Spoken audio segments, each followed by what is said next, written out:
Oh, hello, hello, hello. I am opening the show today.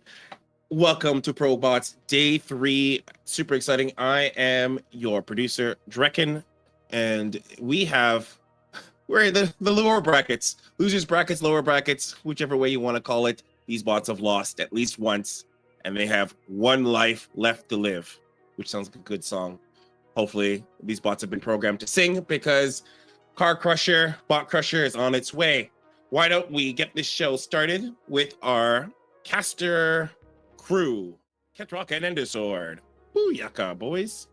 What up, LEG? You know what? I had I had like coffee and chocolate milk earlier, so yeah, I'm ready. That chocolate milk gets you every time. Hyper. all you 6-year-olds love the chocolate milk. Hey, listen, I love bouncing off the wall. I do drink chocolate milk too. All right, but, so don't shame me. But then I don't turn into a British cartoon. Listen, personality. Either which way, we're here for ProBots Day 3, and I always open this question about whether or not you're excited, but of course you're excited, so I'm not going to ask you. No need. But what? Who do you think is going to be the survivor today? On gonna make me look stuff up. Let's see. Okay, I'll give you some time, and in that time, we'll talk about the format. Let's do that. Indeed, we have started with these two rectangles. The first one is the group stage, which is a 4 bot per group stage where we do a best of 3 double elimination style bracket, and the top 2 get out of the group to go on to our single elimination bracket, where quarterfinals are best of 3, semis best of 5, and finals are best of 7. No double elim in that one, just instant death. Anyone who fails. Yeah, as it should be a slow, painful one as well. Yeah, it can be. Did they feel pain? Probably. I mean, I would like to. If I was making a bot, I feel like I would code that in. There's got to be consequences. I feel like the Geneva Convention would have to take a look at something like that. Yeah, is that not what a reward function is? Basically, the opposite of pain. Well, it's a reward. It would be pleasure if it gets points, and pain if it loses points. An algorithm does not want to lose points. How it experiences that, we don't know. Okay, that's I'll bite for that. But what about just no points? If it gets no points, is that still considered painful? No, that's like, you ever watch Rick and Morty where he tells the butter carrying bot, you pass butter? It's that. It's just that oh my god moment of like I have no points. Like existentialism. Existential dread. It's basically a bot getting no points would be like us seeing Cthulhu. I feel that would be quite the. That's how it works. Existential horror.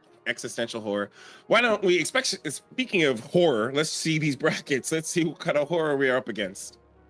Lower bracket massacre. Indeed. So here we are. This is the brackets. We're day 3, and that means bots are ready to lose. So we actually don't have. Sorry. I actually trying to make sure I understand how it is. Okay, so it's the ones below. Yeah. So it took me a second there too. So the way that the ones that say 0-0. So starting on the left side with T-Bone versus 12 Pool Bot, those are the losers from the first round. So they are fighting in the losers match. The loser of that will be eliminated. That is in Group A. Happy Day and Bomb Shaker, whatever, it feels like he gets less letters than some of these guys on the right, and that's not fair. But Bomb Shaker and Happy Day is the losers match in Group B. Yuri in Mini Testic P, which may not be a P, is on Group C, and then we get Mini Terran versus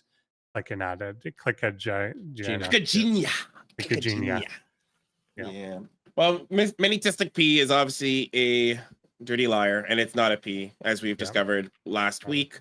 It's it can be a P, but it's not always a P. It's not exclusively a P. No, it's P fluid. So we'll exactly. We never know what it might turn into. Yeah, that's it. And so I asked you earlier which ones, and I like to start off. Who do you think is gonna make it in, make it out? Who you feeling? Who you loving? I think Happy Day was pretty good. And both the minis were pretty good too, I think. Like there's a few that we saw there that so mini Testic P, I think could beat a lot of bots, but ran into like Sharkbot. A lot of them, this was the situation. So same with Yuri and Micro Machine. I think Yuri did pretty well and pushed Micro Machine for a little while, but then kind of got overwhelmed. So yeah, I think one of those. I think that's going to be maybe the match to watch for tonight. I mean, who do like? We're in. A lot of these are the new bots. I say these. Actually, I think every one of these. Every one of these is new bots. So I guess where is the highest potential, like in terms of what we've seen from one of these bots to be the one to come out and make it all the way, make a deep run back into the winners bracket? I think Mini Terran was really good against Eris. I think that might be because that. Oh yes, that's because the unfortunate is they went to Eris. Yeah, exactly. But that went to like late game Eris, which is pretty impressive. Yeah. Cat Rock. Click Gino is looking pretty good to me. I mean, it got stomped, but I think against a lower ranked opponent, I think Click Gino will shine. Bomb Shaker's an interesting one. Has that Raven Hellion style, and it's being actively developed again. I think the author took like 2 years off and now is back working on it. So is this like a baby Cat Rock? Like, yeah, it was Cat Rock before Cat Rock existed. So like he was the first to go Master Raven. My bot could not make a single Raven when he used to do Master Raven bot. So Earth 152's Cat Rock. Got it. Yeah, but then when we saw Bomb Shaker last week, he was building all sorts of units. It's not so Raven centric anymore. It's more well developed, I think. So the timeline is split, and this one specifically has learned beyond the Raven. Got it. All right, that's a pretty solid space to be in. All right, so I think we have a lot of healthy positions in terms of bots, and so we have our matches, and T-Bone and 12 Pool are the ones that we have up next. Well, I'll join us for the first analysis, and then after that, you guys will run right into it. Why don't we get our little, let's see T-Bone and 12 Pool. I'd love to dive into it and give you guys some inquiry or to query what we got to see. Stats. Didn't work. It did something. Your spell didn't work. You didn't pronounce it's Leviosa. And that will get us to the stat screen. Yeah, so T-Bone we'll at least talk. There we go. Maybe. Yeah, cool. T-Bone is a random bot. Its behavior is like a fuel efficient car. I think it's a Terran, actually. Is it? Yeah, I think we got that wrong the first week too. Okay. Where it's I don't know why we think this one we have flagged as random, but it's Terran. The other one that's a Protoss is actually random by accident. So yeah, this Terran bot that will initially focus on bio, early Reaper harass, decent. I think didn't we see this one get a drop attempt, just kind of run into a brick wall? He just happened to fly it directly over the enemy that was standing right there. That did happen with like cyclones. Yeah, that was against my bot. So oh right, yeah. Was that T-Bone? I think that was T-Bone. I think it might have been. Yeah. So yeah, that was it. So I kind of want to see that if it's not impeded, if that was able to get in, and see if it gets some work done. Yeah, according to the description, even elevators up additional units to join the drop. So that could be cool. Yeah, because if I remember, it came with one medevac full of 8, and it would run 8 other Marines or like Marines and Hellions and just manually run them to that spot. So I think it planned to like double drop in. Gotcha. I kind of want to see how that works. Weaknesses: roach rushes, game turning into macro battle. Never a good thing if you're trying to early timings. And is inefficient as it doesn't have higher tech units programmed in. Yeah. Okay. Yeah. I mean, it's coming back to me now, but it's a very Yeah. good macro bot. Even though it doesn't have the late game Yeah, units, decent. it does expand and get a huge Yeah. economy going for it. So So yeah, experiment. Okay, I remember I was talking about this. The behavioral trees. So basically, it has a few different paths that it can go down, and it's using some sort of utility AI to help decide what the best action is. But the individual actions themselves are not necessarily like AI. And then also using this modular influence map to evaluate space and so on, which is probably pretty important for stuff like the drops and kind of attacking vectors. yeah. Although it did fly right through his Yeah, weak yeah, points. that's It says yeah, building out, so maybe it's a work in progress at the yeah, moment. exactly, exactly. And additional, not sure. Yeah, let's take a look at 12 pool bot if we have some info. Yeah. So I see that countdown going down. Flip on over. Yeah. Well, 12 pool bot, I guess the Exactly. description is its name almost. So Pretty much. the question is, can T-Bone hold but it's probably going to be a pretty serious Ling flood.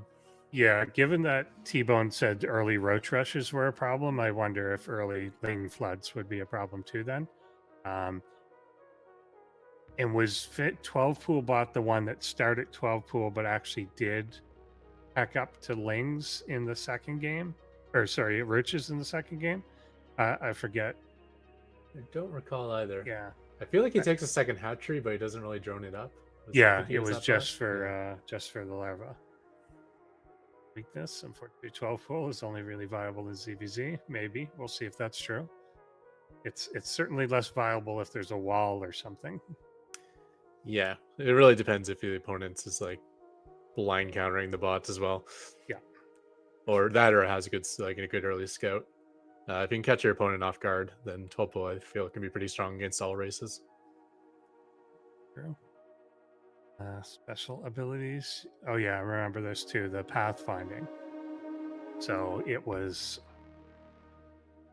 sending stuff out constantly, and then it would kind of like try and run the ling, almost kind of try and do a little bit of a wraparound, and all the lings were really moving kind of independently. Mhm. Like it was pulling back individual ones as it was attacking. Right, it's coming back to you now. So he faced Tier. Yeah. He had some issues with the ramp. He had some issues with siege tanks. But yeah, he did have some interesting like swing around backstabs with the Zerglings. Yeah. That could have some success against a lesser bot. In the shortest spot in the competition, 845 lines of Python, all devoted to ling attacks. Nice. Pretty good. Good. So yeah, there we go. First appearance, obviously, by both of these. Yeah, so this will be a much more competitive week. Both these bots had a rough time in week one, but there'll be a good fight this time, I think. I could swear one of those just said it was vetoing the map Gresvin, and that's the first map. No. It didn't say that. I double checked. Yeah. Okay. One was Site Delta, the other one had 2 vetoes, but I don't remember what they were. Yeah. Okay. Wasn't Gresman, is one of them though. All right. So yeah, Gresvin Equilibrium, which is the one all across the top, and then Golden Aura.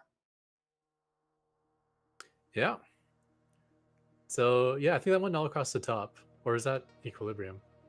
Equilibrium's all across the top for sure. Yeah, I think that one's another a one pretty is. short rush distance. So watch out for that one with the 12 pool.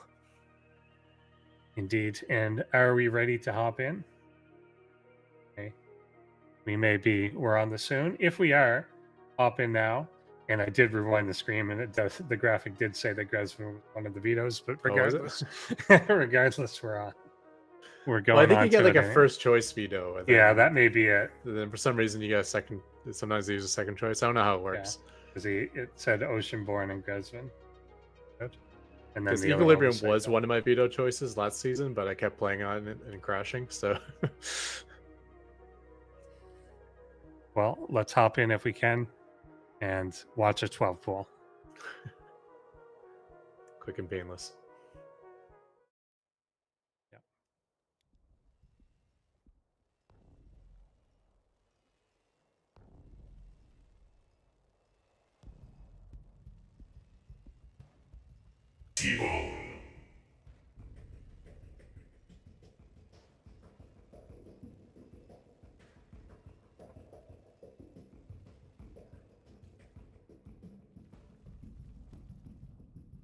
12 pool bot.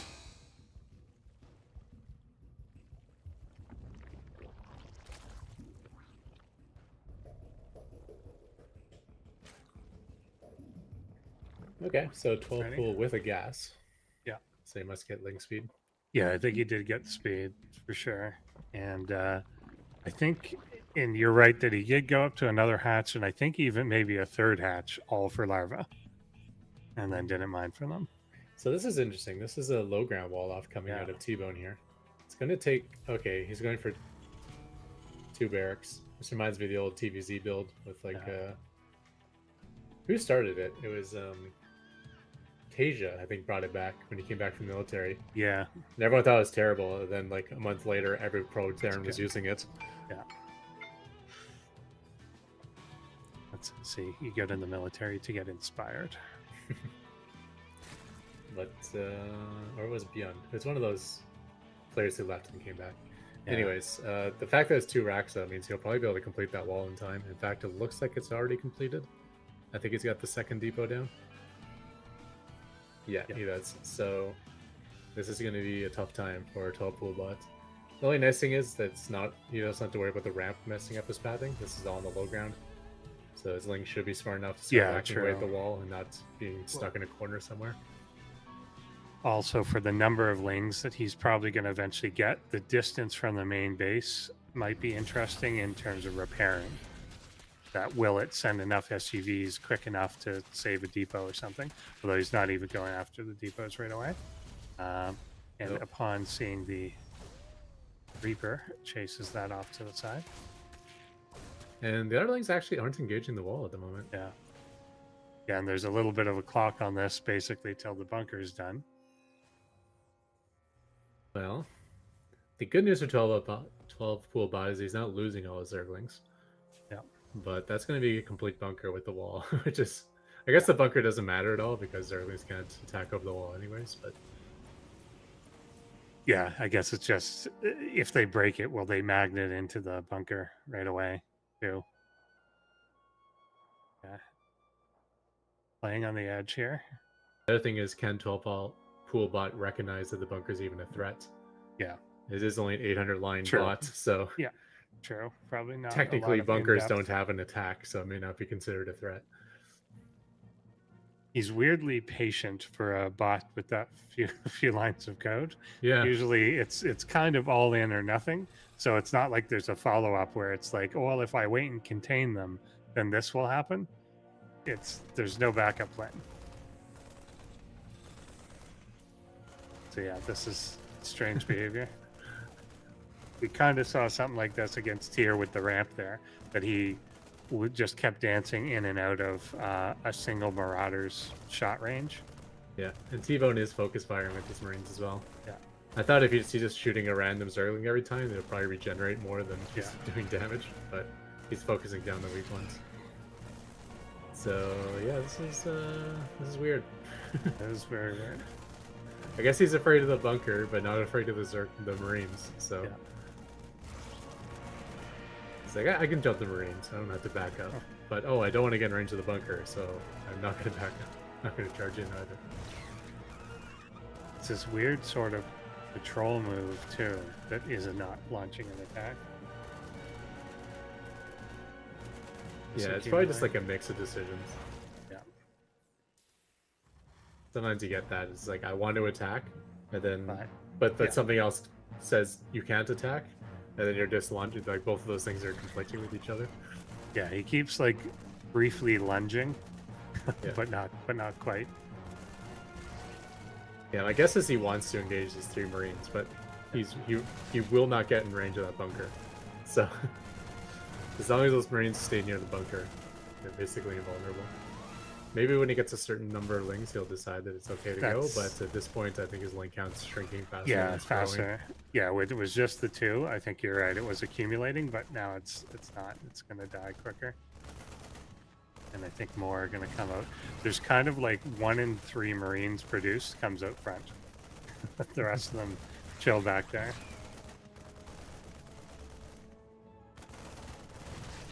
So if they step too close, it looks like they're going to jump, but yeah. Here comes the main push. Yeah, now there's more Marines than there are Zerglings, so Zerglings are rightfully running away. But yeah, I think we saw this in week 1 too. When they run away, they don't run far enough away, so they're still always getting shot from the units in the front. With Speedlings, it really is. If you code it well, the Speedling should never actually take damage if you don't want it to, because it's so much faster than every other unit.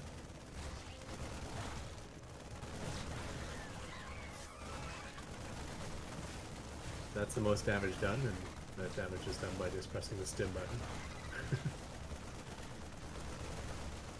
Is that a third hatch? Out of yeah, I think he did do that last time he made it, and also didn't mine from it or anything like that. But yeah, only has 23 workers, so he wouldn't need it.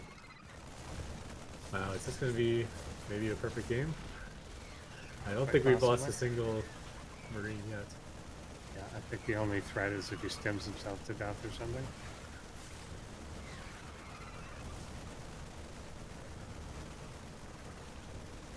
Good thing I don't play Terran, because I actually have the T key as a rapid fire hotkey. Yeah. So if I ever played Bio, I'd probably end up spamming my stim.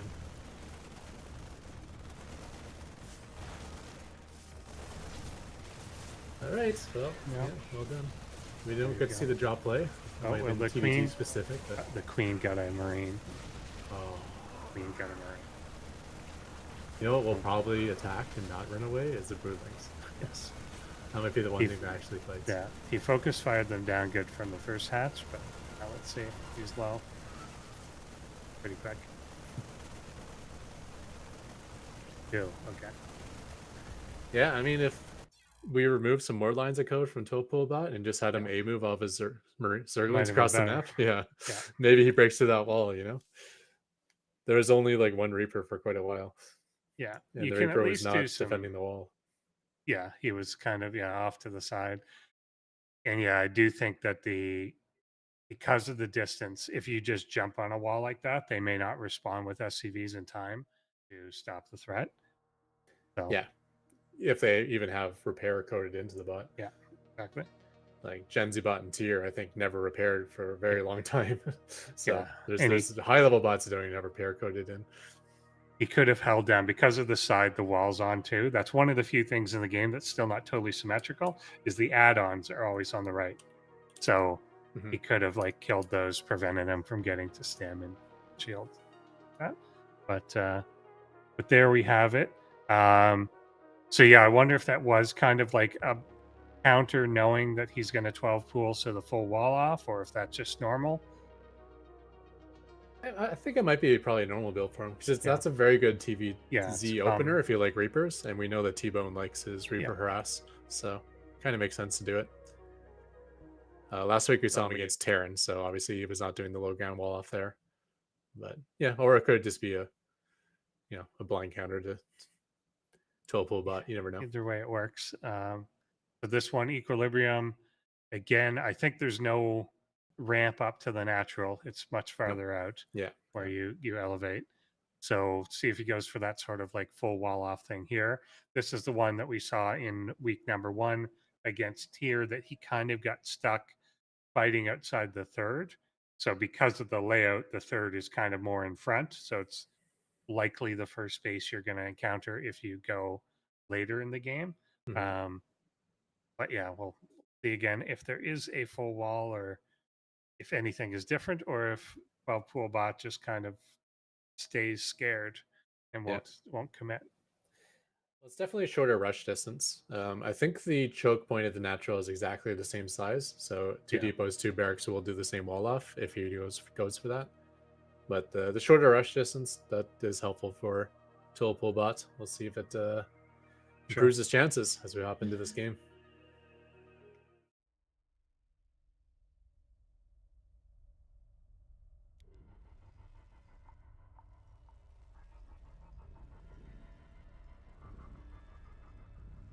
T-Bone.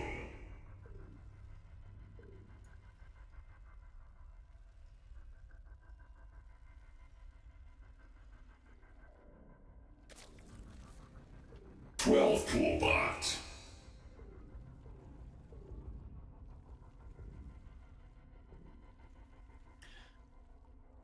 So he's called 12 pool bot, but he doesn't actually 12 pool. So you build a drone first. Yeah. What a cheater. Yeah, he 14 pooled. That's so fair. He even started the Overlord before he put the pool down. But yeah, we're probably getting the same thing here.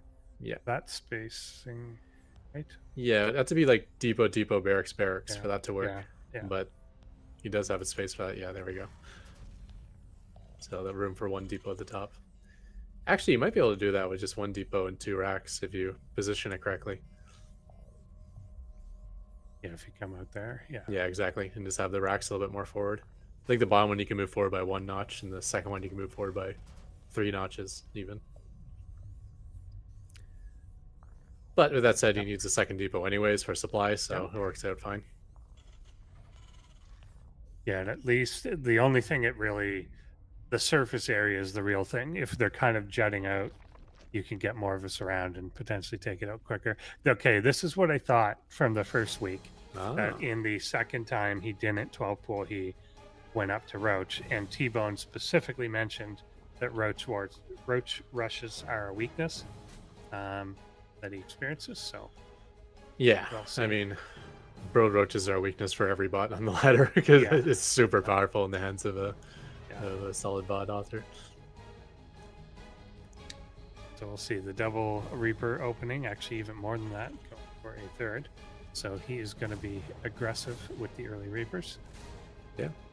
I would love to see a bot like really commit to a Master Reaper build. Yeah, to see how well to have more of that. Yeah. But like if you keep them in a group, it'd be interesting to see how well you could coordinate the Reaper mines. Yeah. I know like like a Euthermal or a Maru really likes to, or even Beyond really loves that Mass Reaper just because you can keep like the non-stop Reaper mines bouncing things up in the air. Wonder if a bot could pull that off. Probably more so. Like I remember that was more popular a little earlier when people still had more like pathfinding issues, and then so the Reaper would eventually find themselves stuck in a corner or trapped or thinking that they could jump down a cliff that they can't, stuff like that. But everyone seems to have pretty much solved all that. So I think it would be interesting. Early Micro Machine would often open like 20 Reapers. Nice. and really just not stop. Okay, so bunker is complete. That is very helpful against these roaches. One roach attacking, the rest supervising. Yeah, similar to game 1 though, I think he's completely afraid of the bunker. So one Reaper can step forward enough to attack a depot, but I think the rest of them are going to be too afraid. And that probably means this, it's not going to be an invulnerable Marine. So unlike with the Zerglings, if he like the roaches stay just as far away as the Zerglings, but they have a bit of range themselves, so they can fight back. And here we go with the Zerglings. Yeah, I think if he just gets brave, he could break through here.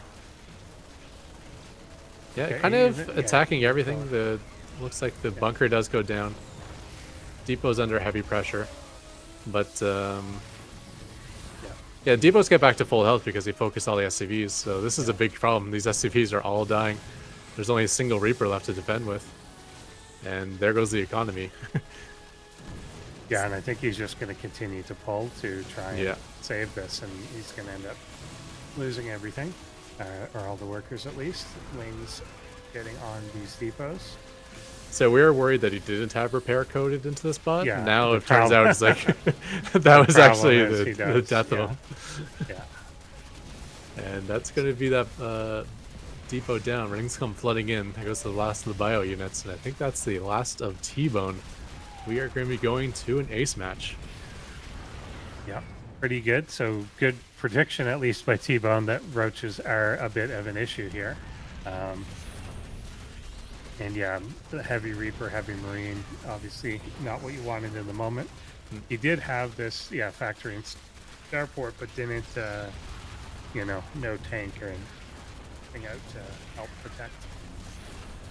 I do like these swapping add-ons. That's the complexity to that almost no Terran bot has built in. Alrighty. So there we go. the losers matches are paying off already. We're going to an ace match. Yeah, first one of the entire Yeah. tournament, right? Exactly. It's been all 2-0 so far. Yeah. Yeah, Yeah. we expected that this week and next week are going to be really good as the Yeah. top bots and bottom bots all face against each other. Yeah, more Eve matchups always provide a little more excitement. This one, so how much does the rush distance make a difference there? Because on Equilibrium, like you said, it's shorter. Golden Ore is going to be a little bigger. Also, does 12 pool bot stick with the not 12 pool and go 14 and into the Roach Warren? Yep. So good questions. Yeah. And of course, does T-Bone switch? And so we haven't really tested that yet. If T-Bone doesn't fall off on the low ground, I'm not sure. Yeah, what's the situation in Golden Aura? This one is up a ramp, right? Or a ramp at least closer to the No. natural? No? I think it's very similar to the last yeah. two maps. So it's going to be a choke point It has around the been. same size. Yeah. There's like a high ground by the choke point, which is kind of Yeah, useful we're if you can get a seeing it tank there. there or something. But I'm not sure if we'll get to that part of the game against a bot like 12 pool bot. Sure. Yeah, so this will be interesting then. Yeah, if T-Bone repeats and 12 pool bot repeats, then yeah, I think that sort of attack probably works. Because I don't know that T-Bone we've not really got to see. So I think where he's trying to go with stuff again is to get to a medevac out. And I think he did medevacs with Hellions before, but we haven't really seen anything come out of the factory at all. Yeah. And I think because he's being attacked, it's clearly disrupting what he's doing. Because I think when he played, it was you, he basically got 16 supply of stuff in a medevac and went at that point, but he wasn't being pressured or anything.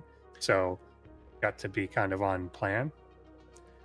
Yeah, the problem with that plan, even if he gets to it, Yeah. if it's Medevac, Hellion, Reaper, Marine, those are like Yeah. all terrible things versus roaches. Yeah. You really want the Yeah. Cyclone, the Marauder, the Siege Tank, this Banshee. Like you need those anti-roach units. So yeah, he did have a factory and a starport last match. Obviously, with all of his SCVs dead, he wasn't able to spend that money, but maybe things will change this time, and we'll get to see what he's spending it on. For sure. And the way that 12 pool bot reacts to, if there was a single tank out, he may just not even approach Yeah. the entire thing. So yeah, could change a lot. Let's hop into it. Game number 3.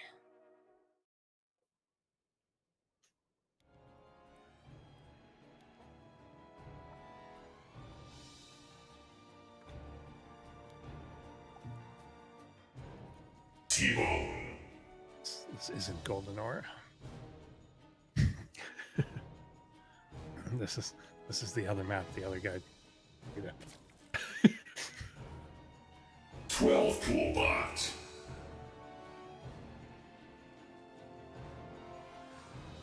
Should we mention that?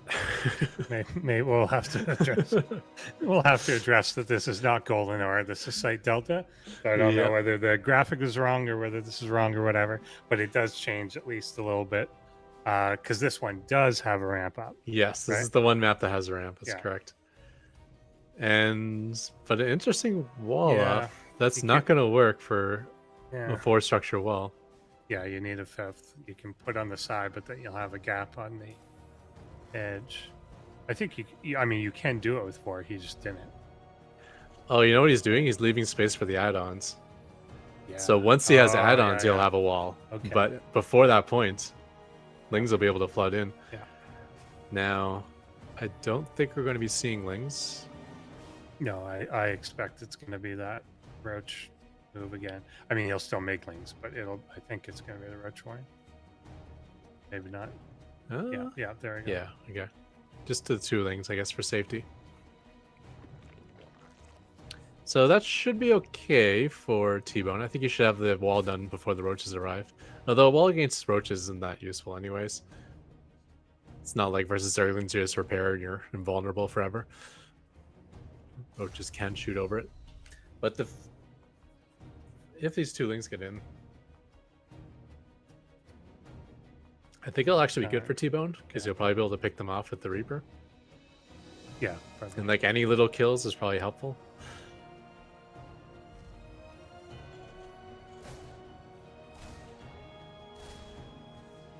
And without speed down, I think these Reapers will be able to. This Reaper will be able to complete the kills. Maybe the Sight Blocker will save him. No, it does not.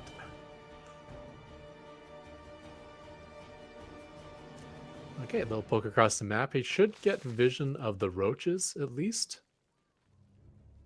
So I'm not sure how well a responsive bot T-Bone is, but he does get the early information this time. Yeah, and if he can delay these too, although last time they kind of went over and waited anyway for the next wave of lings to join them. So yeah, bunkers down. Add-ons have not been started on either of those buildings yet. So there is still a hole, but I don't think that matters. Yeah, and I kind of like the bunker position more. Now if the depots go down, the bunker still kind of gives them somewhat of a wall. Yeah. And if he's trying to repair the depots, he'll have SCVs right near the bunker to switch to repairing the bunker. Oh, you don't want to do that. Not ideal. Yeah, I don't think the roaches are going to go up. Let's get one. Nice.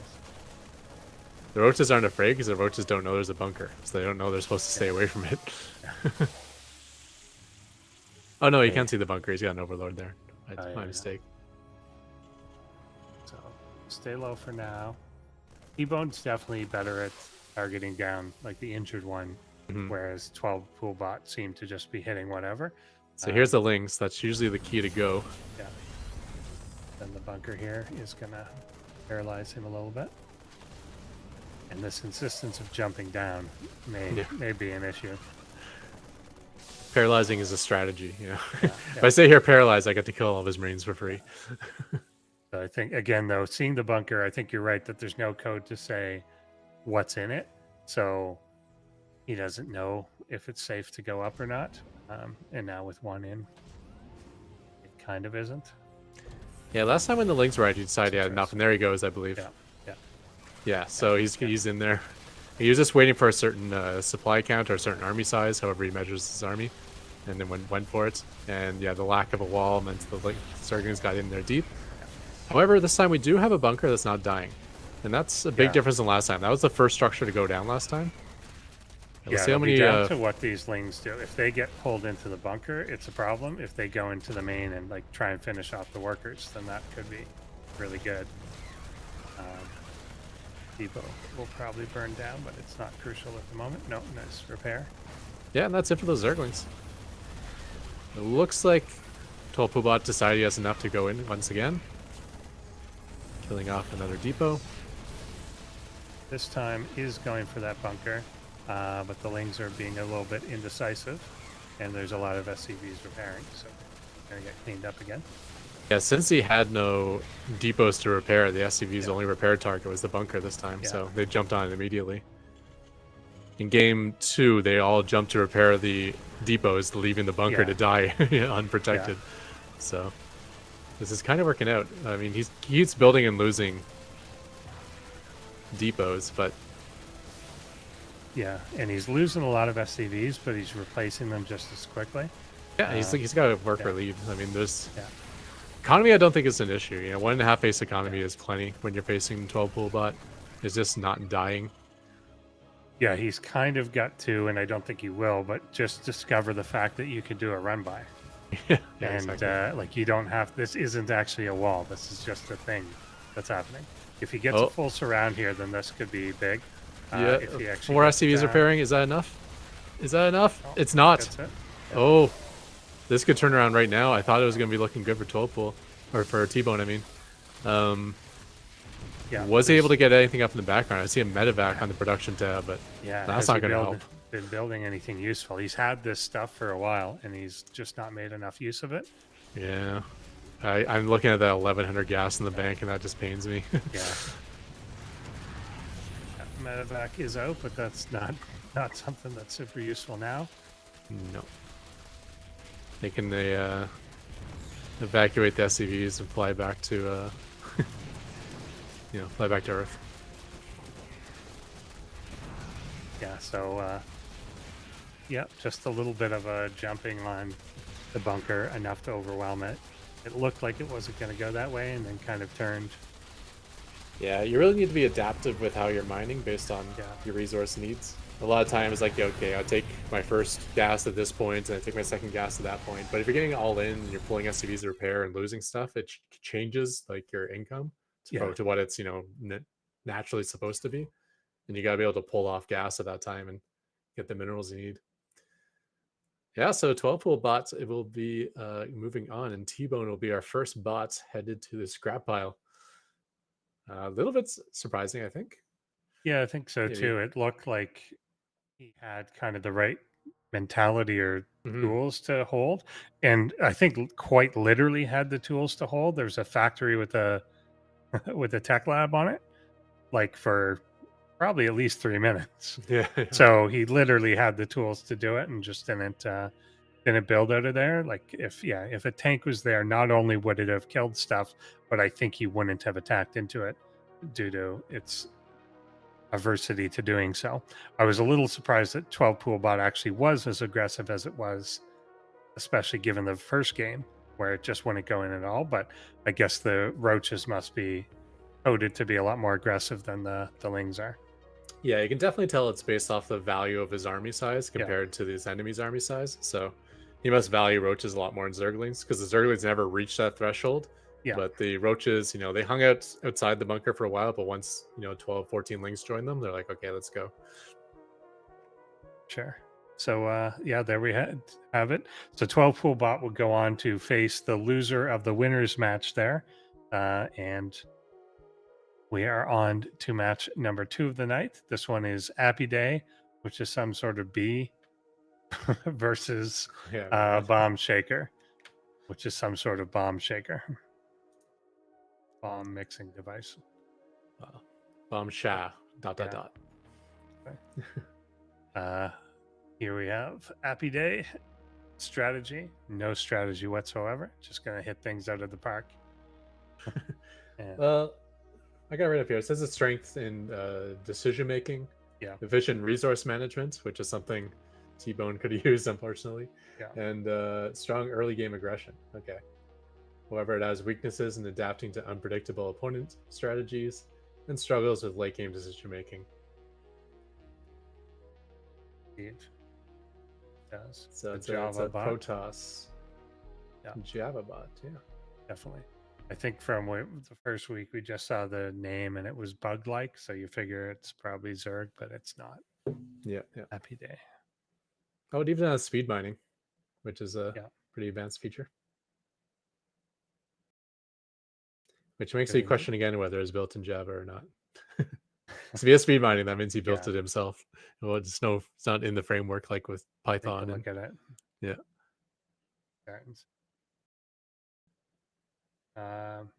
Then the opponent Bomb Shaker. Bomb Shaker is a Terran bot. It just gives its description is what it's doing.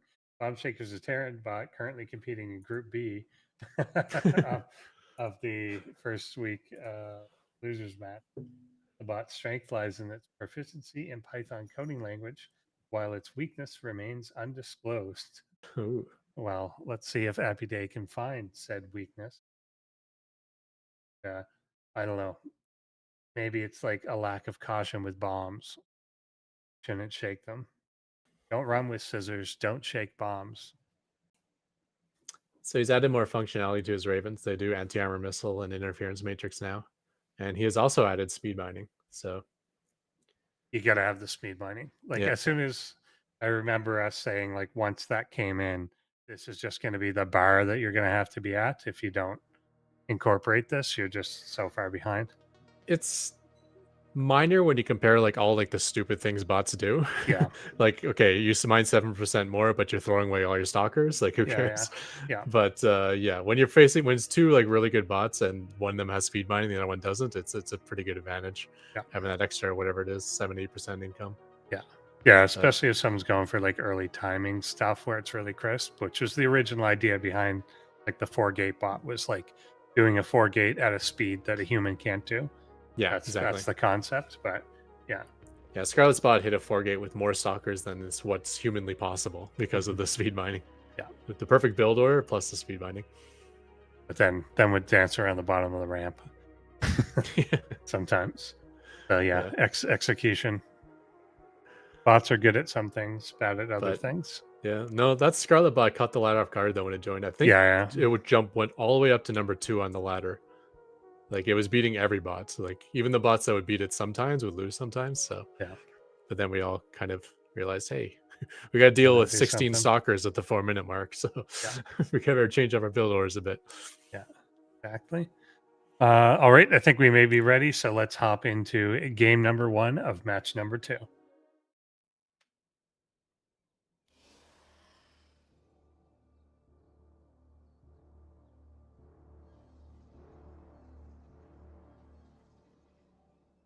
Bomb Shaker.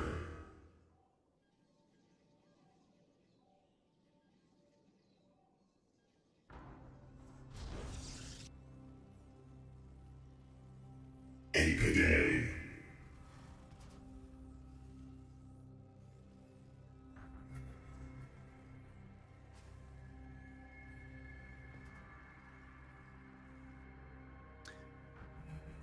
All right, so little scout coming out here, or is he going to be throwing down something? There is a forge, if you recall. I think he did this the first week as well. But then it wasn't like it was like kind of a very mild cannon rush. Like I think he put down a pylon that was maybe just to block or something, and then he didn't really use it. But either way, yeah, it's a forge at home and a gateway. And a command center first out of Bomb Shaker. Yeah. So if he's using the Ketrock inspiration, this could end up being a planetary fortress. Yeah. So even if a cannon rush start at this point, which I think it might be, nope. He really wanted to build it on location. No. And Yeah. with that location gone, he's like, forget it. I do like how Bomb Shaker's pulling 2 SCVs to deal with the probe, though. Yeah. That's a good way to ensure you get the kill. I do that myself when I'm facing cannon rush. When you send 1 SCV against the probe, every time the SCV attacks, the probe gets this like distance. Yeah. But with 2 SCVs, you know, when one gets distance on 1 SCV, the other one's still right on his butt. But nice little transition here. He's now double gas with a gateway, so he's not like fully committed to a cannon rush or anything. Yeah, it was very mild in the first week too. It was just kind of like it was more a block than any attempt to win or really rush. And then it was a transition into like a handful of gateway units. I think it was him that made like 1 of everything and then kept scouting ahead with the Adept Shade. I think that was him. I'm not sure. We'll see if that's the case. Yeah, and I like the uncommitted cannon contain too. Yeah. Much like the bunker contain, it's like very simple to code and an absolute nightmare to deal with it defensively. So it's like I can put in 2 hours of effort coding this, and you guys spend like 2 weeks of effort to try to deal with it correctly. Yep. So 4th gas already down. Planetary Fortress on the way. So it does feel like a gas heavy opener. We did see a lot of different units out of Bomb Shaker in the previous week. I think he was still a lot of Sky units, but a lot of Vikings and Banshees and whatnot. Yeah, that seems right. I think he's got the... But with all this gas, I feel like he's wanting to hit the Ravens hard. Not even getting an orbital in his main base yet. Yeah, and we could see a demo of the speed mining there with the lighter than normal SCV crew. And they just, I think we showed this a number of times, but they just run into the command center full speed. Like they just slam into it. Whereas the normal mining, they decelerate as they get close to it. But you can see they're almost coming in and just like smacking it. Yeah. Whereas if you see it in a normal human game, they slow down a little, drop it off, and accelerate. In this case, they don't. Yeah, I mean, this is something I do a little bit as when I play as a human as well. Flash was known for doing a lot of this back when he was a StarCraft 2 player. But you do it periodically, one direction with one worker. Where a bot does it in both directions with every worker for the entirety of the game. So it's It's And pretty it strong with the looks- bots. Looks like it's happening here too, but maybe without the same type of weird clicking showing up. But it looked similar on that end, even though it is. I Yeah, guess they it is a both mentioned Java. speed mining, Yeah, so yeah. I mean, it all depends how it's implemented, how Yeah. good it is. I mean, I think the Yeah. basic Python one is pretty solid. I know it took me a long time to get mine to actually be useful. I think my first few versions of speed mining actually mined slower. The stalker poke up into a single tank. We'll back up. The zealot doesn't trust that stalker and will check himself. Yeah, no, Apidate's description said he likes to be a little bit more aggressive. Let's hope that's not the case, as you don't want to be sending one unit at a time into a planetary in a siege tank. Yeah, already a nice little lead on the units lost there. But economically, it's not that great for Bomb Shaker. He had a very late orbital in his main base. No orbital at the natural.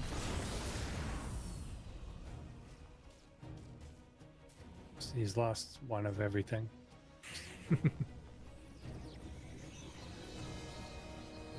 Just adding on another gateway. So yeah, no sign of higher tech or anything yet. The sentry is interesting if he makes use of it.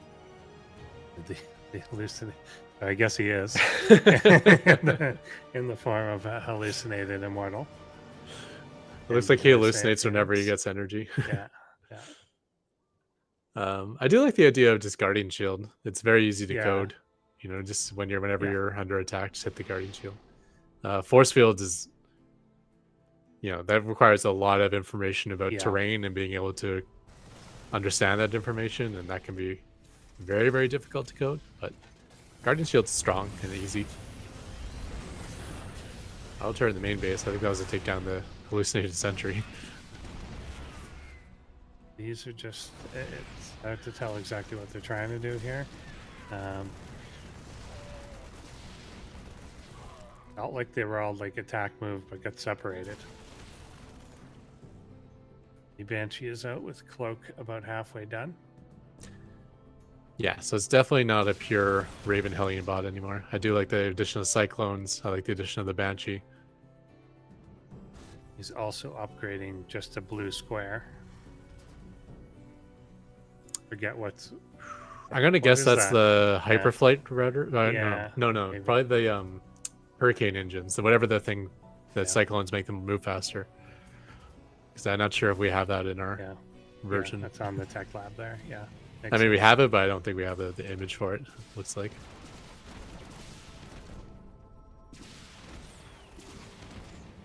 Banshees and Cyclones out of the map. Their Cloak completes, and the Banshee will click up.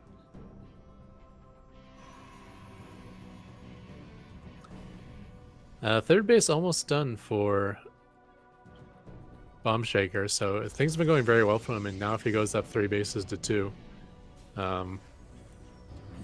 that almost puts a clock on Apode, and it's going to be Yeah. difficult with how things have gone so far for Apode to turn that around.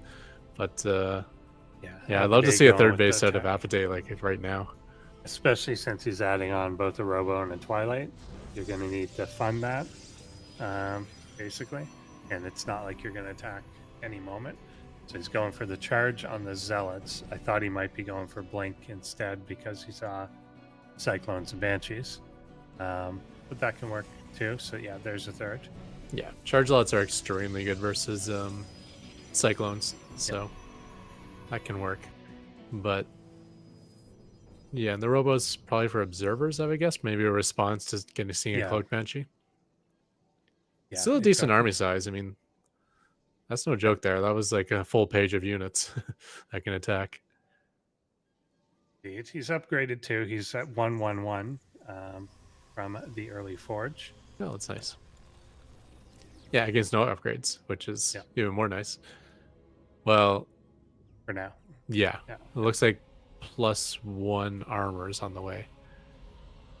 So I'm guessing that Bomb Shaker added all these new units to his composition, but he never changed his upgrades. Because he's still just Yeah. getting Blue Flame for the Hellions that he barely has, and he's just only getting armor upgrades, so that would be great for Ravens. And then he's getting high sec auto tracking for the auto turrets.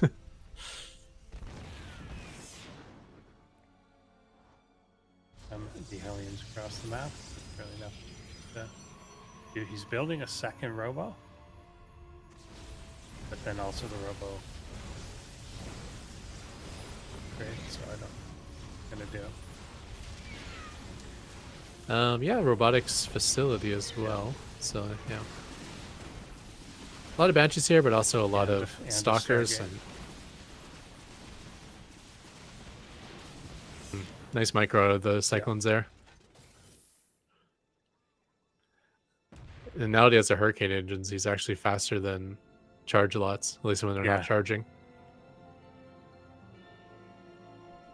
Yeah, I'm still not sure entirely what Apide is doing. He's kind of teching up multiple paths. They're making an immortal as well. Yeah, I don't know what he like. Is he gonna try and do disruptor? Ooh, and I think he just lost his only observer as well, Yeah. flying it into an auto turret. These banshees are now have free reign. He's making another. Yeah. And speaking of free, there's auto turrets going down Yeah. fighting stalkers. Yeah, this is going to be tough. What's that upgrade he's getting? Is he going for Colossus range? That would be an interesting choice.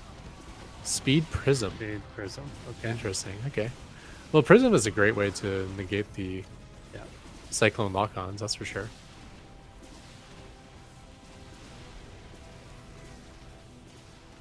Observer is back. Yeah, I mean, the fights It's- actually aren't that as Yeah, it's one-sided not- as they were it's not before. going that bad. Yeah. The Immortal charging up front is not good, though. Okay, now it's getting a little bit worse. But all the Cyclones are down. Banshees, I'm not sure if any of them died, but they're taking a lot of damage. They might have gone home to repair. Which Yeah, will I be a think- problem over time if he's not actually losing them. I think Apide needs to add a fourth as well, like particularly since he's teching up to so much. Yeah, he's expanding slower than Bomb Shaker, which is not what you want to be doing as a Protoss player. Especially if you're staying on gateway units, you want to just get that gigantic economy going quickly. And then just flood with the Charge Lot Stalker.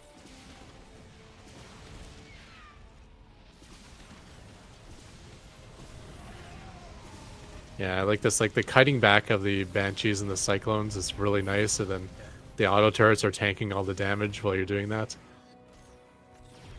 It's just a really good composition against what he's facing here. Yeah, and he's never getting it to enough zealots either to like make this actual frontline charge. It's like a couple, and then they just die. And he's not made any use of the Stargate that he's built either. If he got to like Tempest or something, like that could be firing from the backfield. Yeah. I mean, he did say his weakness was the lack of late game Yeah. units. But just the fact that he's, just getting kited to death, Yeah. and the only thing he's fighting is the free auto turrets. Yeah. Which is like, well, yeah, maybe if he stayed back longer and been built up a little bit bigger, because his composition, I think, would work well against the Terran one. He just, he is up to 3 Immortals again. Yeah, it's just he needs some stability to move everything forward. And I think usually with any gateway heavy army, the stability comes from the zealots in front. Like That is- that's what moves the line. I don't know what he's doing now. He's just like running by. Yeah, What's he focusing? Like a single. I think that whole thing was chasing one zealot behind, or one cyclone behind the line that the zealot was. and now he's running home without attacking. Yeah. Yeah, so he definitely needs to expand. He's going to hit the point of mining out his main and being half on the natural. Oh, that's too bad. I mean, whatever happened there, he was up to 4 Immortals. I could see that game turning around for him. But yeah, that little hike he went on into the Terran 4th base was not good. Still a good stalker count, but the robo count is all reset again. And yeah, the Raven count has gotten up to a ridiculous number, so he's going to be facing non-stop auto turrets here. And you can see there from that last little bit on like the first 4 or 5 auto turrets, a few zealots in front just absorbs enough of that it's not a problem. But once it's down to the auto turrets versus the stalkers, then it's just eating shots. It's being annoying. It's doing damage. Yeah. Bomb Shaker's now maxed out with a 4,000 bank. Though it doesn't really look like he's maxed out. I wonder Yeah, what all his they're not. supply is. They're not in one place. You can kind of look at the back, and they're just kind of in and out. So much of it's now in the Ravens that there's not a lot on the ground. And he's actually done a pretty good job of taking out Banshees in the air. So, like, that's something that can accumulate to the point that you get 10 Banshees and they just walk over you. They've been dying one by one pretty consistently. I say that and there's only 2 dead, but he must be repairing them a lot, because I think he built a lot more than that. Well, he keeps sending I them don't know where home they to get are. repaired, Yeah, so it might yeah, be I like the think same so. 2 over and over again. Yeah, maybe. It might be like 2 Banshees and they've each taken like 3,000 damage but never died. Yeah. Yeah, but like you said, I mean, Ravens are not a supply costly unit, but Yeah. it looks like he's got at least 25 of them. So, He's finally building something out of the Stargate, but it's an Oracle. Which is probably not what he wants. no, it's another source of detection, I guess, but Sharkrat makes really good use of oracles. You basically, your Cloak Banshees never get to do anything undetected anymore. You can snipe observers, but you can't snipe like the oracle detection. Just stuck on you. So this could take a little while, but it's looking like it's Bomb Shaker's game to lose. I'm trying to think if there's anything after they can do at this point, but I think without a 4-base economy, is this going to be his army slowly getting smaller rather than bigger? Looks like his mined out his main base. Natural's probably down to 4 patches. And he's just, you know, he's fighting, at any point in time, he's probably fighting like 4 auto turrets. So, however much he's mining is just instantly being killed by auto turrets. Yeah, and Bomb Shaker's just taking everything around the map. Yeah, had Happy Day continued to expand, I think could have held this up a little more, but yeah, just runs out of everything. Yeah, without that 4th base, I think it really came down to that 4 immortal push, and Yeah. unfortunately there was just some sort of micro error going on, and that got thrown away. But if he could start making progress with those 4 immortals, I could see him cutting through all the, you know, auto turrets instantly die. The Cyclones could probably get knocked down quickly. Maybe he goes off and kills a 4th base with Bomb Shaker, and this game just completely turns around. There goes the Oracle, by the way. But yeah, that's a lot of auto turrets. And like I suspected, Apoday's supply is actually going down, not up, so the auto turret damage is more than the income is spending. Very cost-efficient game. Yeah, not much lost on the other side. Yeah, it's mostly Very just little Hellions gas. too, which is just throwaway minerals when you're going Mass Raven. Yeah. Like someone with a 7,000 mineral bank doesn't really care too much about lost minerals.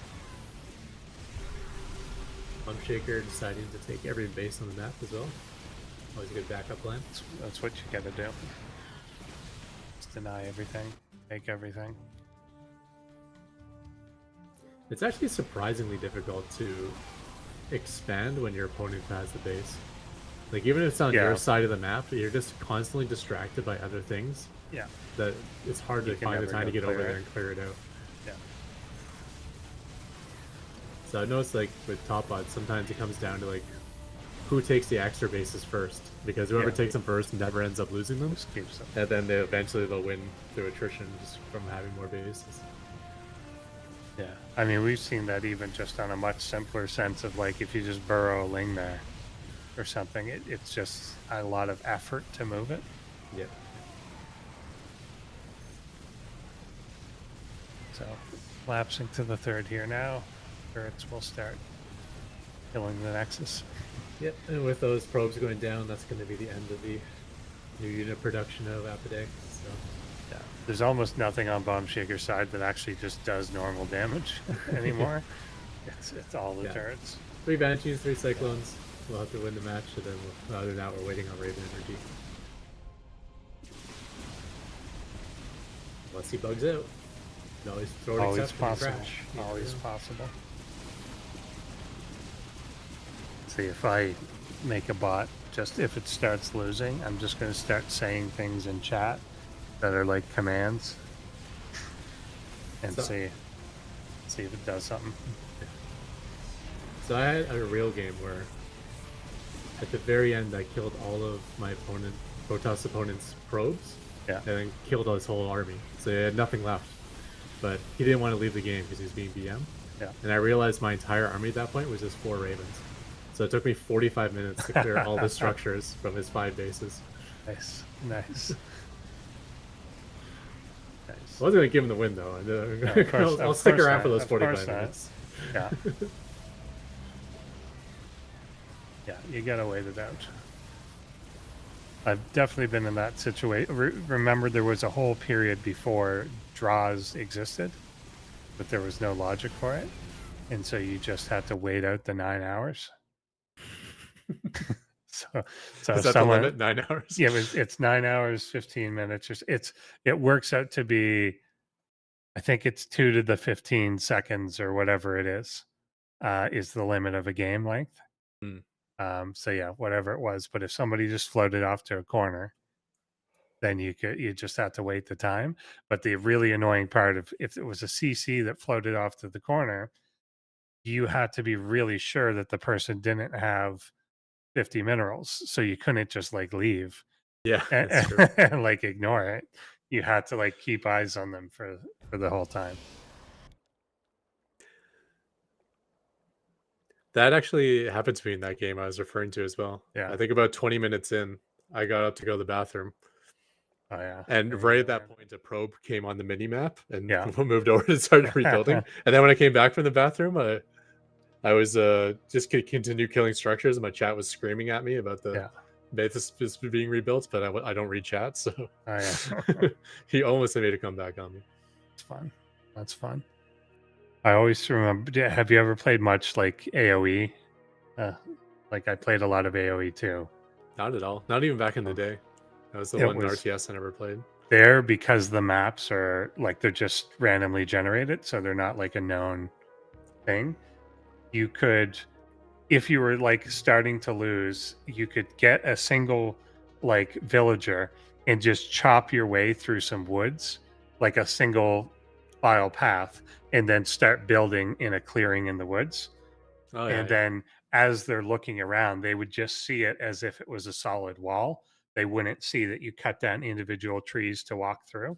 So then you could have an entire base back there, and there's like no air units or anything in that game, so they can't see until they finally go through and like tear the forest down to get to you. But you can have kind some of a good Warcraft 3 comebacks. thing as well. Yeah. It was the equivalent of like floating to the corner in Warcraft 3. You dig into the trees Yeah, and hide a structure in there. way to be. It's a way to be. It's how to be a good sport, folks. So on to map number 2 here. Can Appy Day make a comeback? I think it was a reasonably good composition. Let's see what adjustments are made.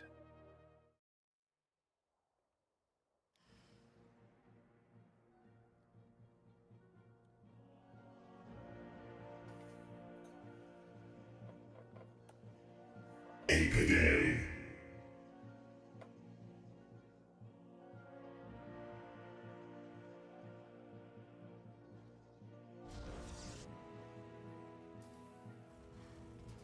Bomb shaker.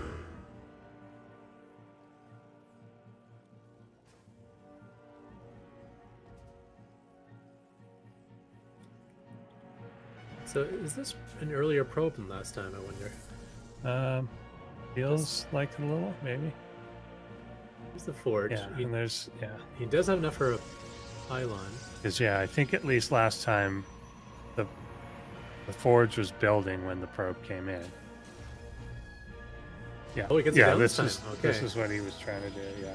Okay, so that screws up the command center first build out of Bomb Shaker. This is Yeah. completely different now. He does still send 2 workers to fight. No, he doesn't. Not really. Yeah. Just to threaten. Kind of. Throw some To go- insults at. To so go they run back. shake their little drill fists. Yeah. Get off my lawn. And the second probe is coming to join this too. Just got one cannon down. Second on the way. Oh no, sorry. That's 2 pylons followed by Yeah. a cannon. Interesting. So what's the adjustment of Gonna Bomb do Shaker? anything It here. doesn't look like he has one. He's going to build the command center in his base and then wall off with the barracks. Okay. Alright. So yeah, I mean, this is going to get up. See if he tries to be more aggressive with this. He could put a cannon that reaches the bottom of the ramp if he wants, but yeah, okay, there we go. Yeah. So if he's going to be continuing pulling SCVs, this is not going to work out well. Yeah.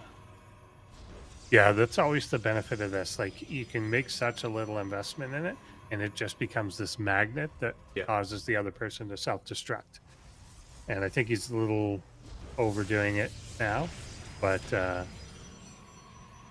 either way, it's probably worth, if it works, like if he pulls them in, and this sort of thing, the more aggressive, like, forward is kind of what I want to see.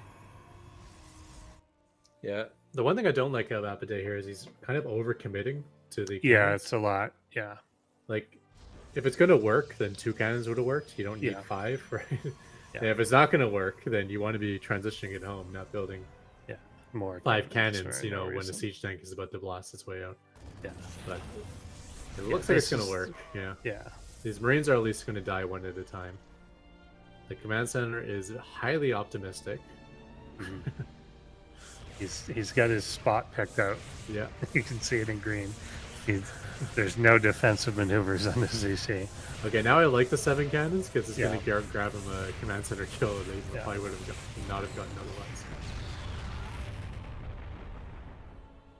I love when my opponents lose things to stack defense. Yeah. It's nice. They only have Base themselves to expansion. blame. And yeah, so what's Bomb Shaker's reaction here? I mean, a single tank in the high ground can still, like, break him out, but he's gonna Ooh. do whatever this is. I think we've seen him do this before too. Okay, he's gonna reland it. Somebody that we saw made the factory, immediately lifted the factory and built a starport, and then just waited for the starport to build an add-on, and then switched like 2 minutes later. Building another CC. But yeah, he's kind of got to get a tank out. Like, that's the minimum. If you're going to break out of this, you need a tank on the high ground to clear this position. Yeah, but I don't think he's going to do It's that. going to take a long time. If there Cyclone is can a, work as well. there's a tank starting, Okay, there we go. Yeah. Very nice. but yeah, he's giving Happy Day a pretty big. Happy Day could have taken a much bigger economic lead than he is taking, but at least he's going to be ahead there. Yeah, and the question is, will the tank be aggressive enough to Yeah, siege his way And- out? And not too aggressive. Don't walk into the cannons. You know? exactly. Yeah, and will the CC wait, or will the CC just try and go again? Yeah. Well, that timing might be okay as long as the tank starts attacking now. Oh, well, that's not where he needs him. Yeah. Yeah. I was worried about that.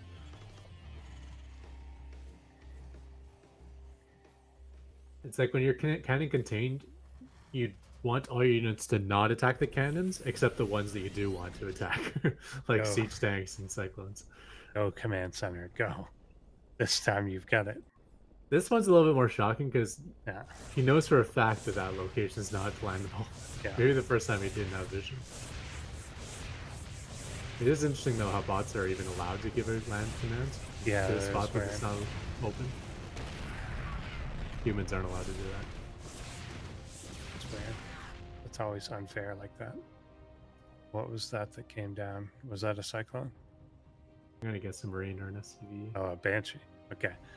Yeah, I was gonna say it damaged the shield a lot, but Second tank is out, but not being used. Okay, cyclone. go for Maybe. the lock. Yeah. It's a lot There's to a do. lock. Oh, and you've moved too far back. doesn't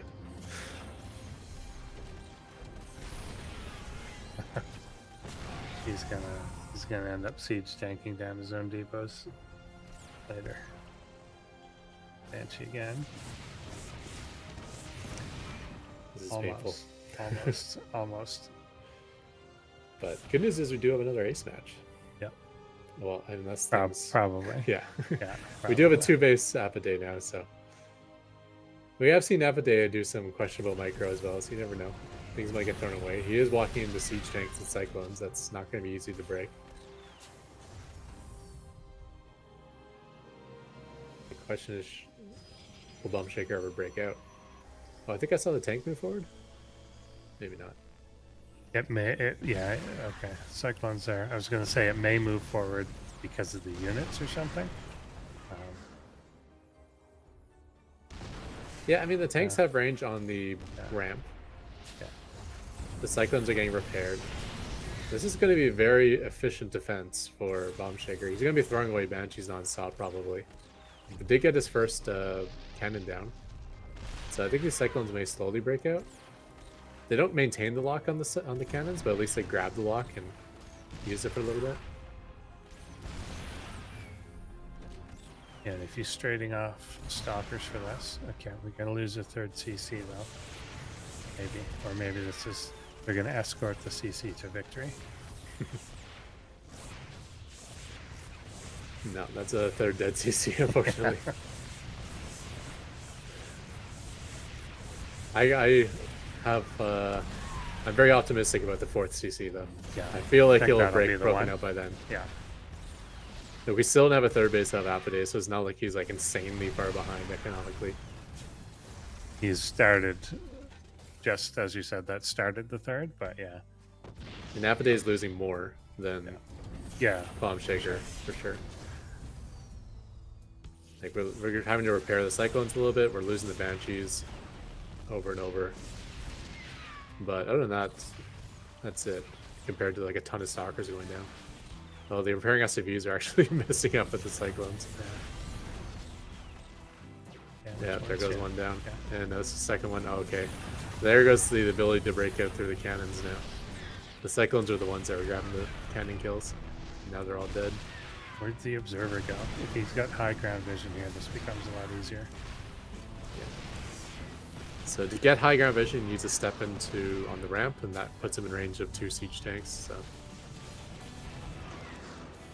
He had an obs though.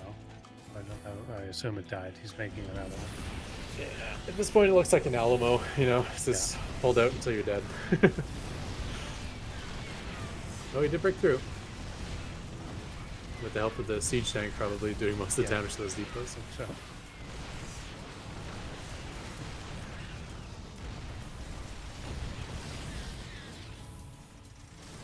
bunch of ravens will accumulate.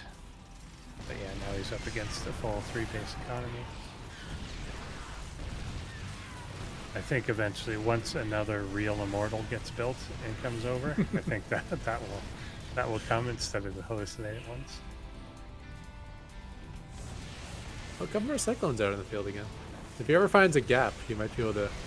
Here's I don't the think immortal, he'll but ever it's have the minerals to attacking. build another command center, though. That immortal walked right up the ramp, right up to the tank, and shot a building next to it. Hey, tank, check this out. So I'm going to do to you. 2 immortals being built at a time now. Yeah, we're getting low on the mining. The gas will last for quite a while, so I think the Raven count will grow. He doesn't have an orbital, so you don't have to worry about the mule dying with minerals in hand. True. Or mining out too quickly. Oh, that's a large army. Yeah. That should do the Go trick. time. Yeah, I think it's go time. As for the breakout, Yeah, it's down to 4 cannons. Okay, that's how it was. This is going to happen. He's going to be fighting the barracks, which is going to clog all of his units on the ramp. I mean, he's going to take its... Oh my gosh. full retreat. I'm not 100% sure this Full game's retreat. over. This is going so badly. And he does have cyclones again. As long as he has the money to repair them. And even the auto turrets are slowly damaging these cannons. Yeah. If he breaks out, he might be able to distance mine the natural. Yeah, I think so too. If I think there's a threat that he mines out, and then his things just go down without him, and getting another. This may be the full break. Can you get the pylons? Yeah, there's only Yeah. balance left. Pull back. The army is coming yet again. There goes another Banshee. No, Banshee actually survives, so he got pulled away by the Zealot. Okay, 3 immortals this time. How do you lose 3 immortals? Let's find There's out. no more barracks. That's a big Yeah. deal. The barracks was Yeah. soaking up all the hits, Yeah. but now it's an That's the engineering bay engineering bay. soaking up all the hits. And the immortals in the back are not even attacking anything. Like the immortals desperately want that Stargate or Starport down. Yeah, we saw that last game too, where the Immortals did a lot of moving and not a lot Yeah. of shooting, Yeah. even when they're surrounded by enemies. Okay, this should be the breakout, I Okay. think. Raven count is up to 7 or so. Yeah. DC insisting yet again. Maybe they'll just distract this time enough to get it down. Yeah, there we go. Okay. Oh, but he's gonna move back to his main. Next trip. Next trip. What's he gonna do with it? Is he gonna float it to his third now, or There it. Well, he's going to the third? yeah, go to the third. Okay. Apide coming in with another army, which will actually run right by this position.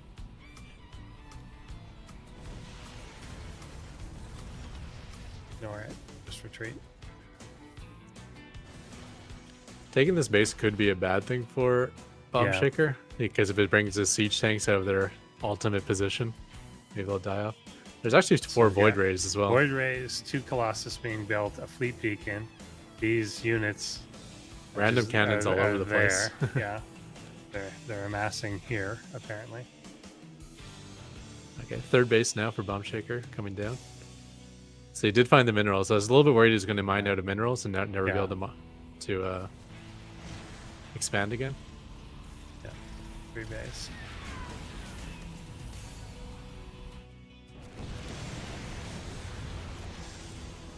Alright, Apide with the move out. See? Pull back. Oh, but there's a planetary. And all this free auto turret damage. Oh my gosh, is this game going to turn around? I think it may. This is just kind of meat grinderish, and the main, like the bulk, like the Void Rays aren't here, the Colossus aren't here. This can definitely kill the planetary. 4 Yeah. immortals. Oh, and all this yeah, talk- for but sure. again, The no Immortals immortal don't- shots. The Immortals don't attack things; they're just there. They killed the refinery, then they left. That's what they did. I don't know what's happening here, but something's happening that these don't want to go anywhere. I think that's his rally point, maybe? I don't think they're Guess. stuck. Yeah. Just why? But it is odd Why- that they didn't join the Why fight. is that your rally point?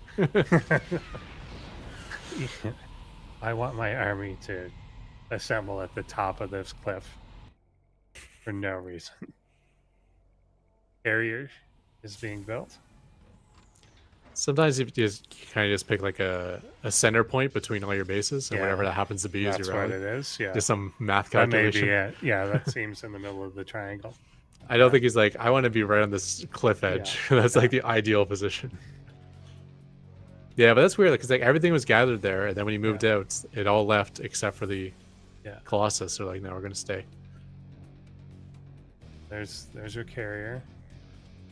Apide is actually threatening being mined out as well. Yeah.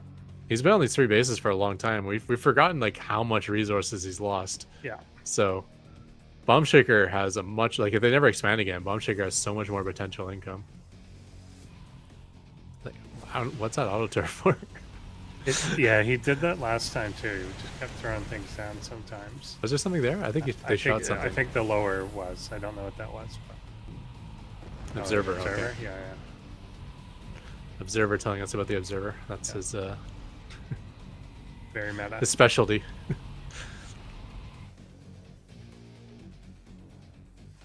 Yeah. Can the Apide army move?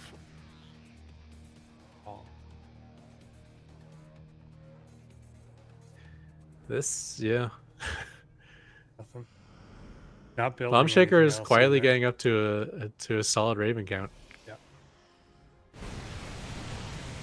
He's blowing all of his auto turret energy killing random observers, but you know, Fine. free kill's a free kill, and over time you regenerate that energy. And it looks like there's gonna be lots of time based on the army movement of Apide, which is not there, and distance mining. Yeah. Wow. Does it have the ability to take a 4th base, or does it just expect to win off a 3-base and never code it beyond that? You have to attack in order to win. I feel like we're getting the Oracle backstabs here for nothing, like the 20-minute long Oracle flyby.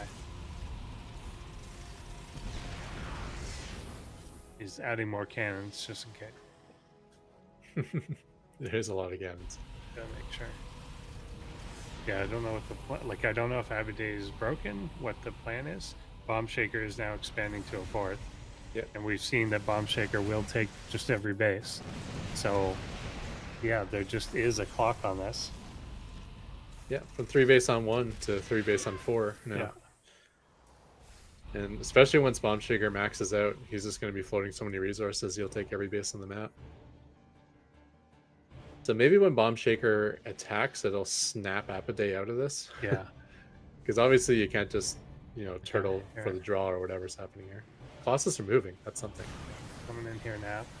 And Yeah, I mean, that's- it's a that's decent still very, very good composition army. there. Yeah.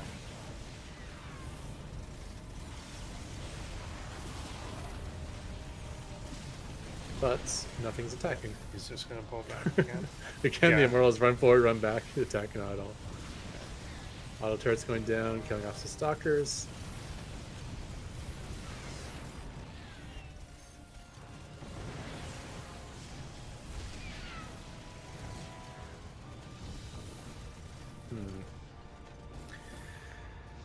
Yeah, I'm waiting for something. Apathy's been at over 400 minerals for quite a while, but doesn't want to I expand. don't I think see him he's- distance mining 2 different bases. Yeah, I don't think he's going to expand, and I think we're eventually going to get that sort of bleed out where you lose interceptors and keep rebuilding them. Yeah, well, I mean the distance mining alone is enough to support interceptor production, even if he had many carriers. But I think he only has 1. Yeah, he's added the second just now. Okay. But yeah, Void Ray doing something. Yeah, I mean honestly, that's a pretty good income. That's so many probes. Yeah, Distance for what mining. it is. Yeah. He's probably got like 1,000 minerals a minute or something off of that.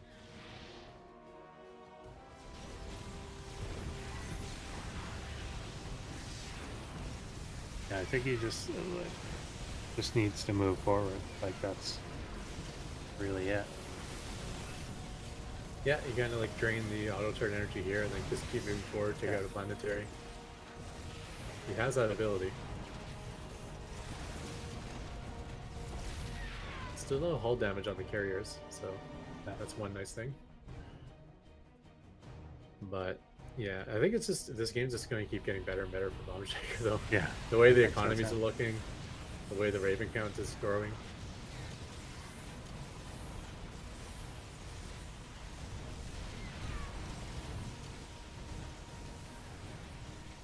Yeah, auto turrets picking up lots of stalkers, interceptors.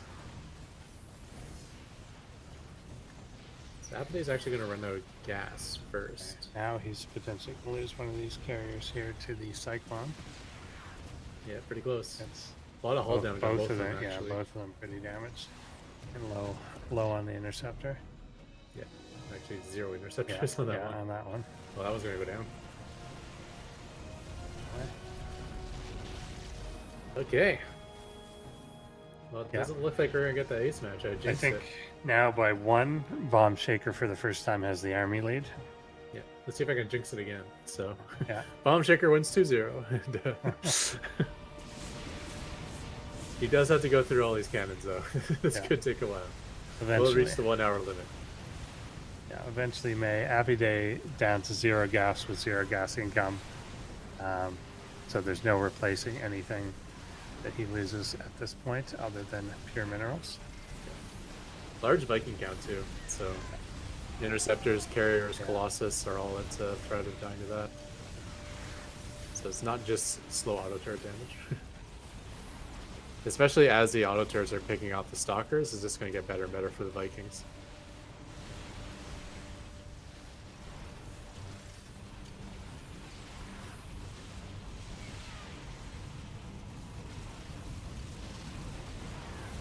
And the retreat again. Yeah, I want to know what Apiday is doing or thinking for most of the game that kind of caused just the pile up of units with no. Because for the whole start of the game, he was attacking, and then somehow losing that forward cannon position stopped the attacks. He just went into full passive mode, and I don't know Yeah. why. Yeah. And I don't mind the decision by making of Apathy otherwise. Mhm. Like, the fact that he doesn't take a 4th base, I think is fine. You know, he Yeah. doesn't have any late game Yeah. units built into his bots, so yeah, just win it off a 3 base, distance mine He's- when you have to. He says that, but obviously he does. He built Colossus and carriers and stuff. So he said that's that, kinda but true. he yeah. Well, say I don't mind the idea of Yeah. committing to winning off a 3 base. Yeah, But- yeah, for sure. But something with the army movement's messed up. You know, Yeah, like, exactly. If you're going to do that, there has to be some specific timing or go that you're Yeah. doing. You can't stall out. You can't decide I'm going to this base and stopping and then stop. and when you do go, you got to actually shoot with your units. Yeah, yeah. You can't just like Yeah. walk around and have a little tour of the enemy base and then run back home. Oh, nice little concave here for Bomb Shaker. This is looking beautiful for him. This will clean up the remnants of Apathy's army. Apathy down to his last 30 gas, so the one thing he could have always had was interceptors, but he lost the carriers, unfortunately, so it's going to be a bunch of minerals, I guess, zealots and cannons. Now cleaning up the long distance mining probes. And now I like the fact that these Banshees are suicidal versus Yeah. cannons, Mhm. because at this point you just need to finish the They game, so long. just attack, yeah. Bomb Shaker has maxed out for a while now, which that means he's taken the entire map. Nice little comeback. Yeah. He looks super dead, but like a nice, Yeah. take that huge defensive stance in your main base and just hope that your opponent throws, and that's something you can always hope for in the bot meta. Yeah. No matter how good or bad the game is going, it can always turn around. Yeah, and he had to really try to throw that too. Like there's a point that 3 Immortals walked up the ramp to his main Yeah. and refused to attack anything. And this is a main base that has Yeah. 2 Cyclones, 2 tanks, and a Banshee. That's all is up Yeah, there. No wall, 100%. no anything. Yeah. And you got like 25 Stalkers and 3 Immortals. Now taking That's that the end of the base. distance Yeah. mining.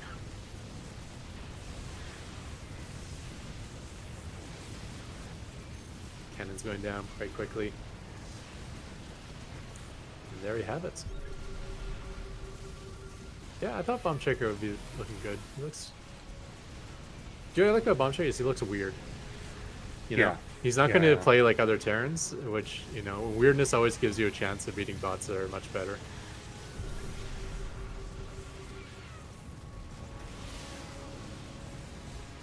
Like, he looks Methodical. nowhere as good as like a tier or a Ben bot, for instance, or a Micro Machine. But since he plays weird, maybe he Yeah. ends up beating those bots. You never know. Yeah. Yeah, it's just strange enough that you don't exactly know what to do.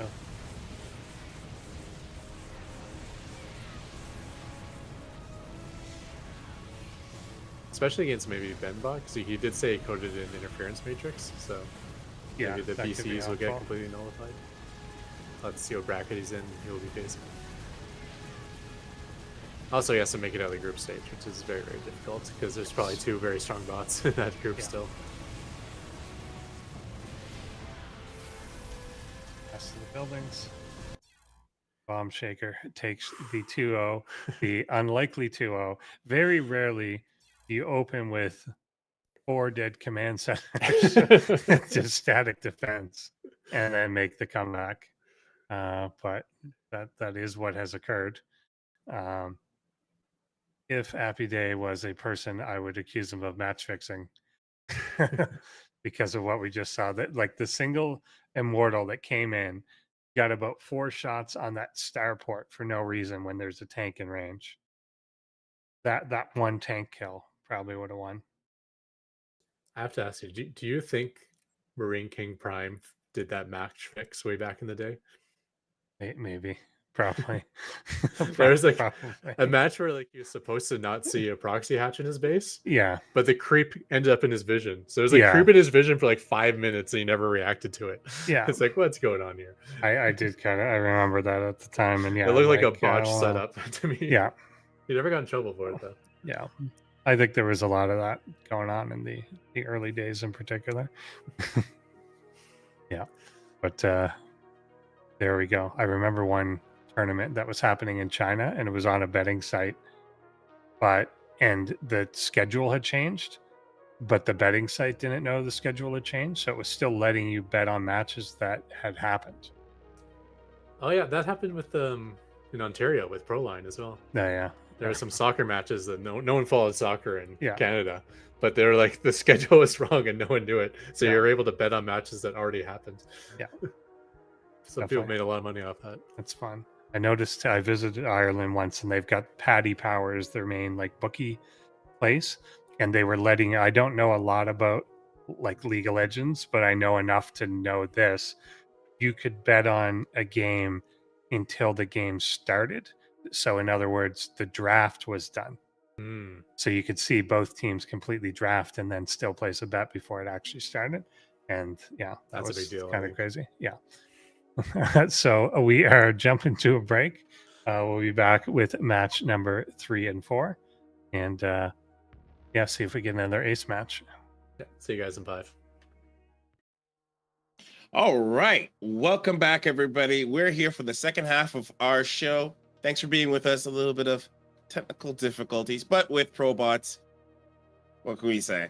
You know, sometimes you get what you pay for. I'm kidding. Don't run away. I blame an electrical failure. I think that's what it was.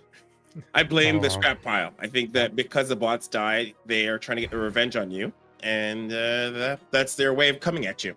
T-Bone's revenge. A T-Bone's revenge. I mean, those games were longer than I was expecting. I'll be honest. I wasn't expecting to see it to go so long. Bomb Shaker was very like up to snuff, and I think it actually could be the contestant we're looking for. Who knows? Yep. No Covenant Ace match, just a 2-0, but a very long 2-0. All right, but let's take a look at our brackets, and we'll have a little bit of discussion before going into the second half. Here we go. Yep. So we got on the right-hand side here, Yuri versus Mini Tastic. Yuri had to go up against Micro Machine, and I think actually had a pretty good showing against them, but just kind of overcome by the micro machininess of the whole situation. And pretty much the same thing on Mini Tastic's side. We saw him as a Protoss and a Terran up against Sharkbot, and Sharkbot just a bit too much on the what did he do? He cheesed, right? He did. He brought the Nexus with the with the shield and shield batteries. Nice. Yeah, exactly. And I think at one point in that, Mini Tastic like seemed like he almost had enough to break through, and just he got weirdly pulled up into the top corner of the map for some reason. Like all his units got chased his Sharkbot's units away, and they just weren't where they were supposed to be, and whatever. So I think this will be a pretty good one. There's a good opportunity there because Sharkbot, I remember, had actually built the base too far from where it should have been, and so I thought we might have seen a pushback, but it was not able to break out. And then Mini Terran, quite impressive, I think, against Eris, but Eris is Eris, and just didn't have enough. But I thought Mini Terran controlled things pretty well. And Clickagina just kind of cheesed out against Zozo. lost to Zealot Rushes, so we didn't really get to see a lot there of what he was going to do. All right, so boys, predictions for this last half of the show. What are we looking at? Double Mini. Double Mini. I'll be honest, when we started, I actually thought they were the same author. It took us a bit to confirm that it wasn't made by the same person. So people like their mini bots. I'm gonna go with Kikajina and Mini Tastic. Mini Tastic. Okay, that's why Kikajina? Even though we didn't get to see much out of the bot, I think I liked the idea of what it was going to do. And it just couldn't get his foot out the door because it was getting overrun. And I don't remember much about Yuri, unfortunately. So that's why I remember Mini Tastic though. So oh, perfect. And you know what you guys at home can remember? to hit that like button. So don't worry, you don't be a cat rock. Hit the like button. Hey, Don't I pressed forget. Yeah, but we're talking about forgetting. You don't want them to forget. I don't want you to forget. Hit that like button. Don't forget to check out aiarena.net. This is where all those bots are currently playing on the ladder. Highly recommended if you haven't already to get yourself started with a bot. We have an easy template in the description below. And if you want to get a little bit more advanced, join our membership, ProBotsAI.com. We have our monthly demo day where people showcase what they did. Last month, we had Shrekbot showing off his... no, wait, what was last month? No, last month was Tier. It was Tier showing off heat maps. So we have our demo day, and then every Monday we do I do our programming where you can join me and Codabot together. Like easy made bot, no need to start one on your own. We can do one as a team. So that's every Monday. Easy peasy. And yeah, that's ProBotsAI.com and AIarena.net.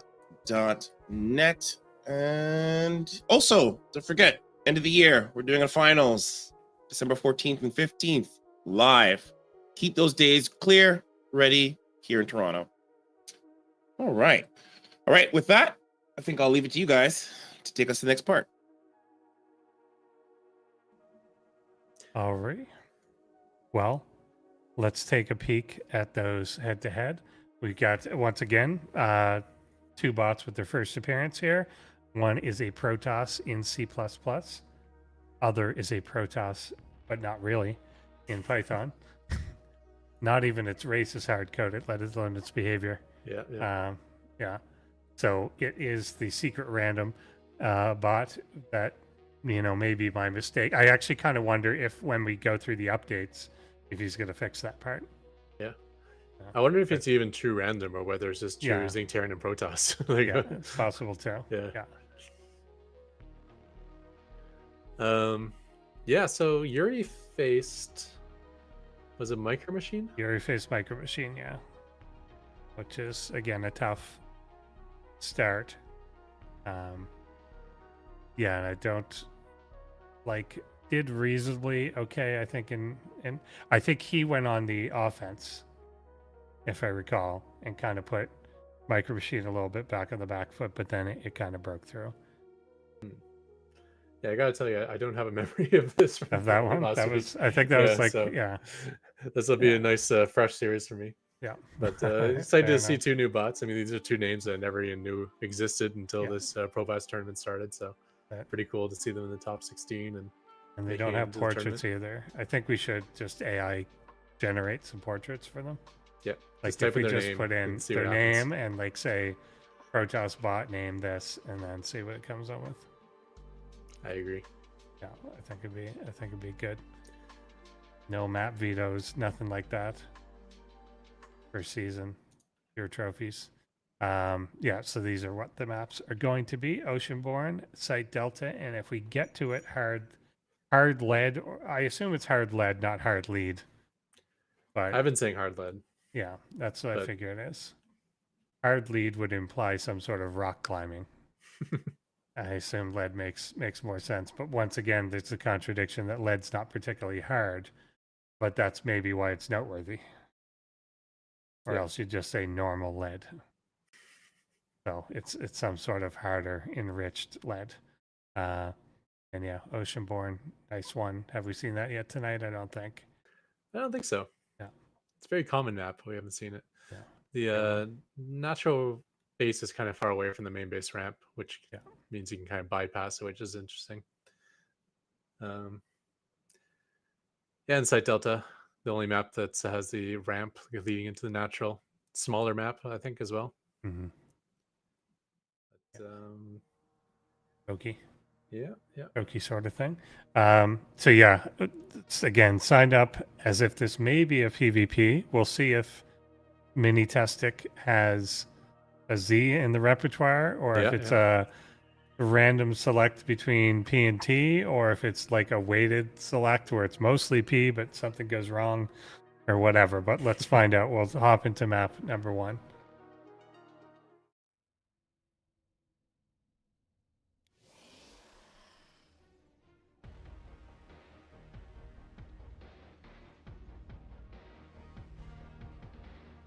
Yuri.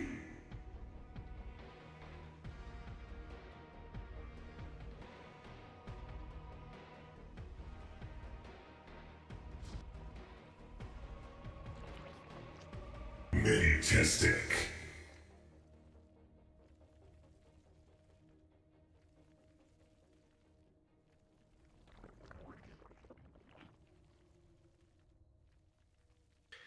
So answers your question. Yep, it looks Yeah. like it is a random bot. Yeah. So we do have a Zerg here. And yeah, you see that again, speed mining behavior as the drones just slam their faces into the hatchery. So I was reading up a little bit on Yuri. It looks like it's a bot that has multiple strategies, but its weakness is in not being very adaptive to what's going on in the game. Yeah. So I think he wants to dictate the pace of the game, you know, have like multiple all-ins or multiple strategies and enforce his own will. But it looks like Mini-tastic Z is going to Yeah. take that away from him and be the first one to do the aggression. Looks like we got one base roach rush coming, maybe Ravagers. Yeah, I think that could work fairly well if you get someone that is a random bot, even though he maybe didn't intend to be. Yeah, you're usually pretty aggressive with your strategies just because you can't, like, trying to code 3 different races in all the matchups for macro games would be very difficult. So yeah, looks like he's getting roached starting on Burrow right away too, which we've almost never seen be ineffective. The Burrow on roaches is just golden. Yeah, but not a bad response out of Yuri here. Yeah. Like, if you were to face one base bro roach all in, you kind of want what There you he's go. getting, you know, which is just like an early cybercore and a bunch of gateways. Yeah. And I don't think either of them is based on information or anything. It doesn't look like either have scouted, have they? No. Yeah. So blind one base on either side. I am worried about the lack of detection, though. That could be a problem for Yuri. Because, you know, as long as the burrow micro is Yeah. solid, you're never actually going to kill a roach. Even to get a bunch of stalkers and stuff might not be good. Actually, Adept is the follow-up once the cyber finished. This is, I think I had made a comment earlier that one bot had done this, which is Zealot, Adept, Stalker, and kept sending the Adept out. And it was Yuri against Micro Machine that was doing that. And then Micro Machine kept kind of semi-retreating to follow the Adept shade. And that kind of delayed its attack. But here, Roach is getting in on both the Zealot and Adept. Stalker joins the fight. So, probably going to have enough units to hold, but that is the problem. The roaches burrow, they regenerate quickly while they're burrowed, and then they pop back up again and fight another day. It's a nice little outranging of the stalkers here, just poking in and poking back. A couple of probes look like they might be going down, if they haven't already. Yeah, definitely getting the worker kills here and then having the roaches pop back up. And like you said, like theoretically, none of these roaches should ever die. Yeah, but I mean, the long range of the stalkers also means Yeah. the stalkers aren't taking Yeah, any hits. Exactly. So you got kind of have to keep them away from your mineral line, but I could see it maybe a world where the stalker count gets so large that you unburrow and you can't keep it alive. He is getting to that point though. The two in the back there that have just Yeah. been rotating around clockwise. I mean, they're almost all dead at this Yeah. point. Absolutely. And there's just more roaches arriving, so the stalkers are all distracted at the front, not taking care of the mineral line where they need to be. Yeah, and Stalker's unfortunately fairly expensive. Yuri down to only 10 minerals, as of course he's still trying to make more probes on top of the units because they have to be replaced. Yeah. It's really important to replace the probes, but it gets to the point where you only have enough money to spend it on probes, so the stalker count never gets higher. But one more stalker will pop out. Yeah. I think it's just a matter of time at this point. Yeah, 3 workers, 2 workers. I don't see the stalkers dying easily, but at the No. same time, like, how are they ever going to get a kill? And even if Mini-tastic doesn't actually expand, he's still going to probably be able to max out on roaches on one base. Roaches are pretty cheap. Stalkers actually ending up in a corner. Roach count is so large now that they can't force them all to burrow anymore. Yeah, they're healing faster than the damage can be done to them at this point. And that's why Burrow Roach is very powerful in this ladder. When you got perfect Burrow micro, you really need the detection and use it smartly. Otherwise, this will happen. Yeah, well done, Mini. Yeah, pretty good, pretty direct. Works really well. Yeah, if someone has no detection, there's just no way to ever stop it. And you just, was that a perfect game? It may have been.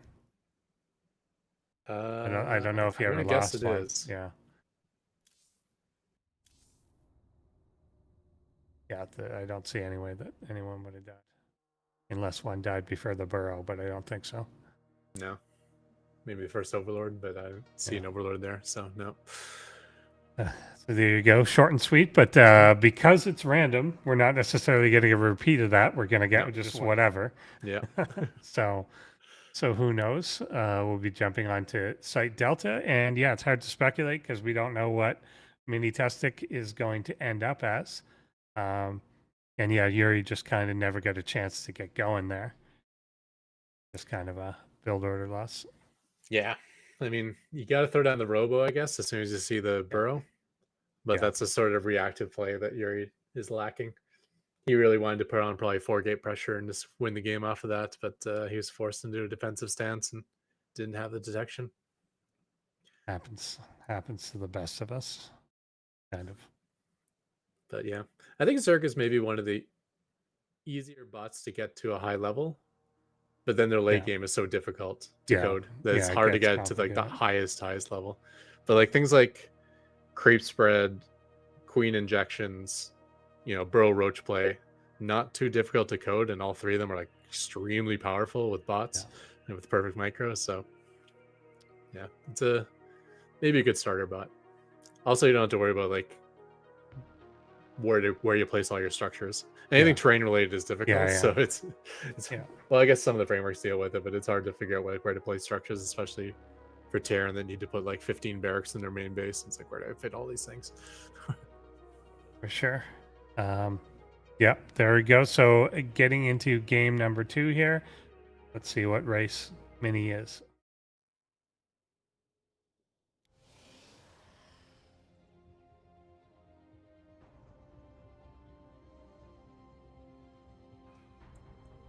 Yeah. Yuri.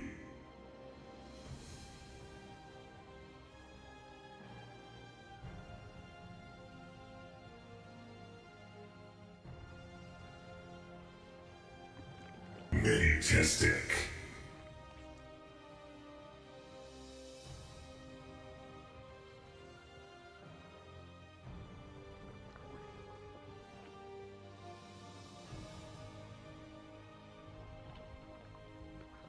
So yeah, maybe we will end up with the same thing, as we do have a Zerg yet again.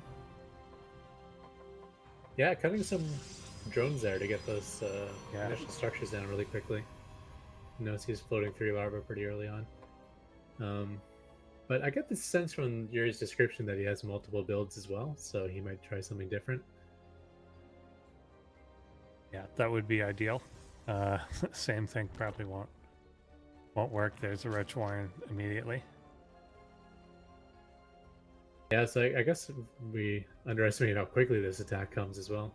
Like by building that spawning pool immediately, cutting drones to put it down early even. Yeah, it's there. It's gonna be an extremely fast road rush. Yeah, it was there before the Stalker was out on Yuri's side, so he had a Zealot adapt Stalker underway. And once again, start with that Zealot up. He does chrono it, which I don't see trying to guard, I guess, for something like a Ling Rush, but yeah, if you don't scout, then it's probably a good idea to get the Zealot in the wall as quickly as possible. Yeah. Or either that or a probe where you can wall off with the pylon in emergency or something. Yeah, and the 3 roaches burrow underway yet again. 4th one coming. And yeah, the burrow's pretty much ready right around the time he's going to hit the ramp. Yeah, I kind of like this this build out of Mini. Like, if he's Yeah. going to stay on one gas, then I think he has the Yeah. perfect amount of drones right now. Yeah. Like, he's not fully saturated at all on his mineral line, but if you're going to stay on one gas, then this is all you need anyways, just to build nonstop roaches. And we got 4 gates again on Yuri's side, but he's got to deviate to something that's going to have detection, or we're just doomed to be on the same path Yeah, yeah. again. Well, I mean, if he can keep the roaches from reaching his mineral line, Yeah, that's then where he really might be able to works. get up to a gigantic soccer count. Yeah.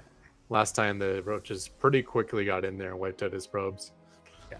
So he just needs the stalkers to take a good position and always be fighting the unburrowing roaches that are closest to the minerals. Yeah, so there we get our first burrowed roach down, and a single stalker trying to hold the rest at bay. Yeah, these other ones got to come quick, and if they can burrow them right at the ramp, then that could help. But yeah, it's just going to be a matter of accumulating here. The 2 getting really close to that mineral line again. Mm-hmm. I think it's the key last time was getting like behind it, and then they could just kind of rotate around. Yeah, but the stalkers, only one stalker's way out to the side. Looks like 3 of them are actually In the place you want. Yeah. Yeah, but on the other hand, there's like 8 roaches now. Yeah, well, I mean, there's stalkers building pretty Yeah. consistently as well. One gateway may go down, but that's not the end of the world because he's not able to afford all 4 anyways. Yeah, definitely better than game 1, we'll say, for Yuri. Yeah, for sure. Yeah, he's got to get to a point there's enough that, yeah, you're playing whack-a-mole. As soon as they come up, they go down. Yeah. Like, that's basically what you're looking for. And you want to have a chance to actually quickly kill. Oh, Yeah. I kind of like one that. shot. A lot of burrow roach players, what they do is like when the roach gets full in health, they unburrow it. Yeah. But Mini Testic is actually unburrowing them in clumps. Yeah. So he'll wait and then you'll lift up 5 at once. So you can't really do that whack-a-mole strategy when there's 5 moles popping up at the same time and you only got 1 hammer. True. One gas does go down though, and a few probes. So Gets that's the going to cut gateway into again. the stalker count some. And he's ended up with a lot of them behind here now, and there's only 2 guarding the mineral line. And there goes the probes. Yeah. So now we're going to get the crash through. He's also close enough, even if the probes didn't go, he's taking pot shots at the Nexus when he pops up. But he's going to get burrowed here as they kind of collapse in this position, but each time they pop up, they're going to kill a probe. Yeah, especially as the gone. probes want to take that second gas. Yeah. So yeah, this is all we're going to see for a stalker count, and that's not enough to get any kills. Even if all 5 stalkers shoot a roach at once or something, it's not going to kill it off. Yeah, it's just the burrow is too strong. And I think we're going to see, despite being non-stop attacked by like 10 stalkers, I think we're going to see another perfect game where not a single roach dies. And down goes the Nexus.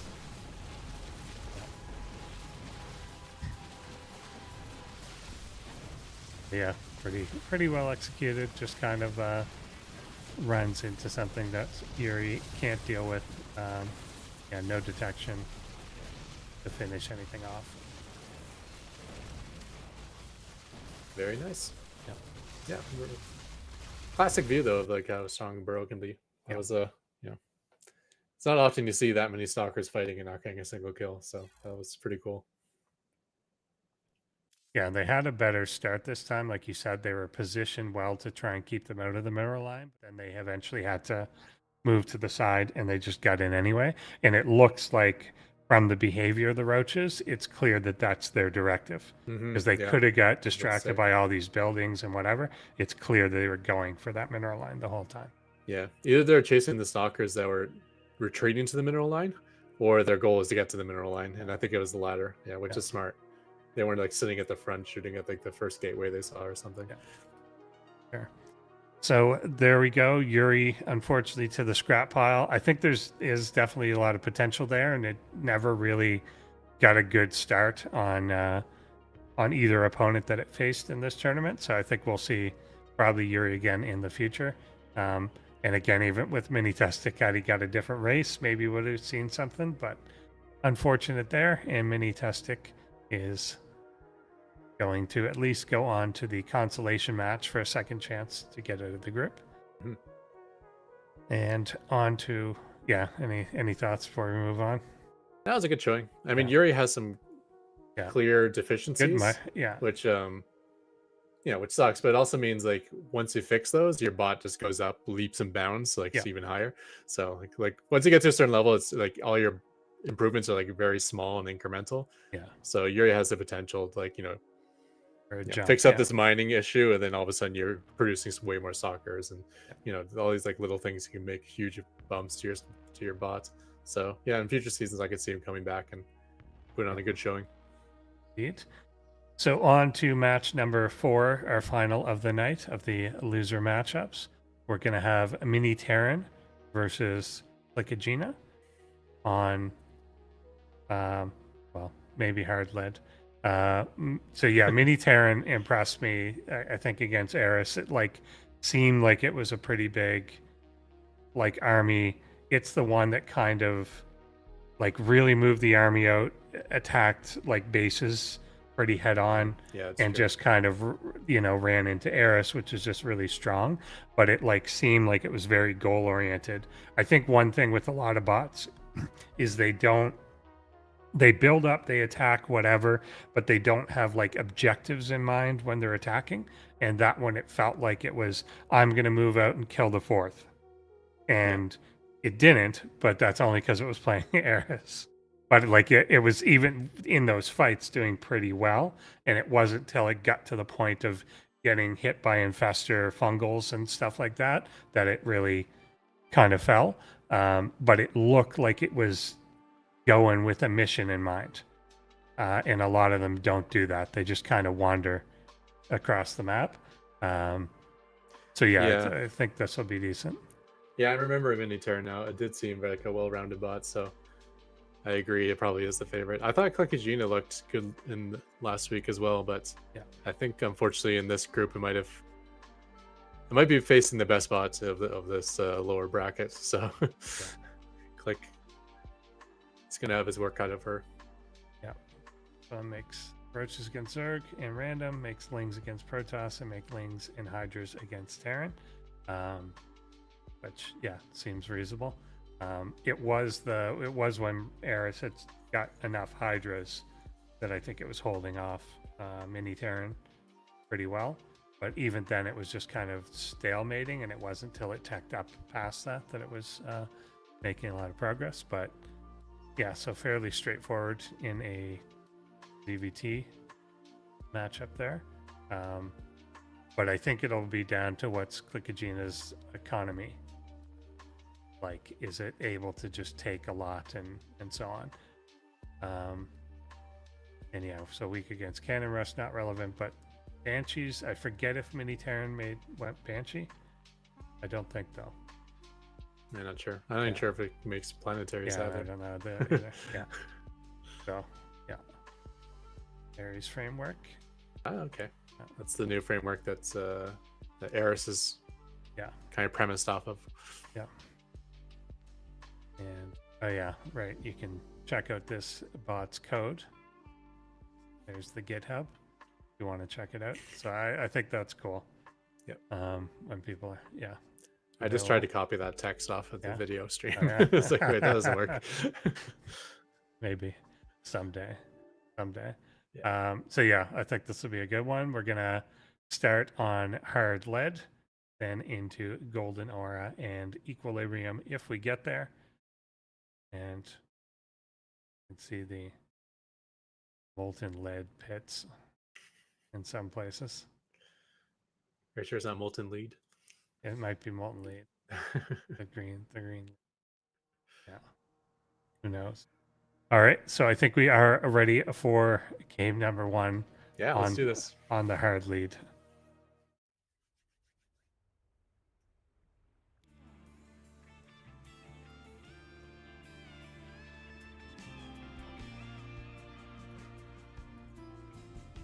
Mini Terran.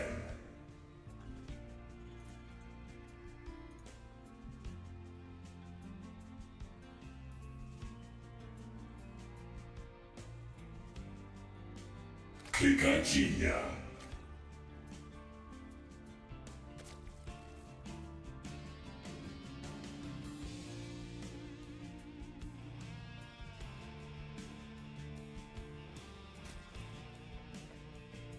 Okay, so it looks like finally no one's cheesing. We got it Yeah. looks like a hatch a first build, normal and game. you know, Rax gas, pretty standard opener. Yeah, I think this could easily become a bit of a macro game.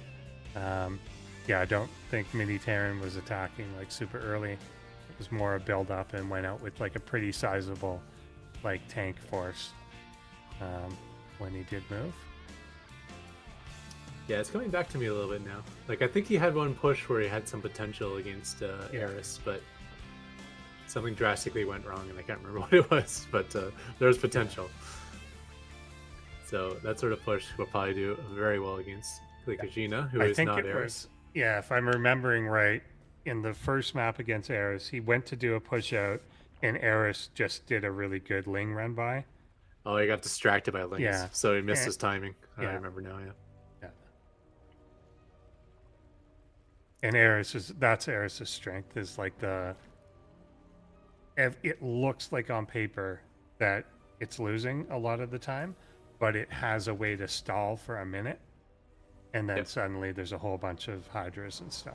Yeah, That seems to be its strength, because it's so greedy on economy early, but then it can just stall you and stall you and stall you until it just makes this sudden turn and it's maxed.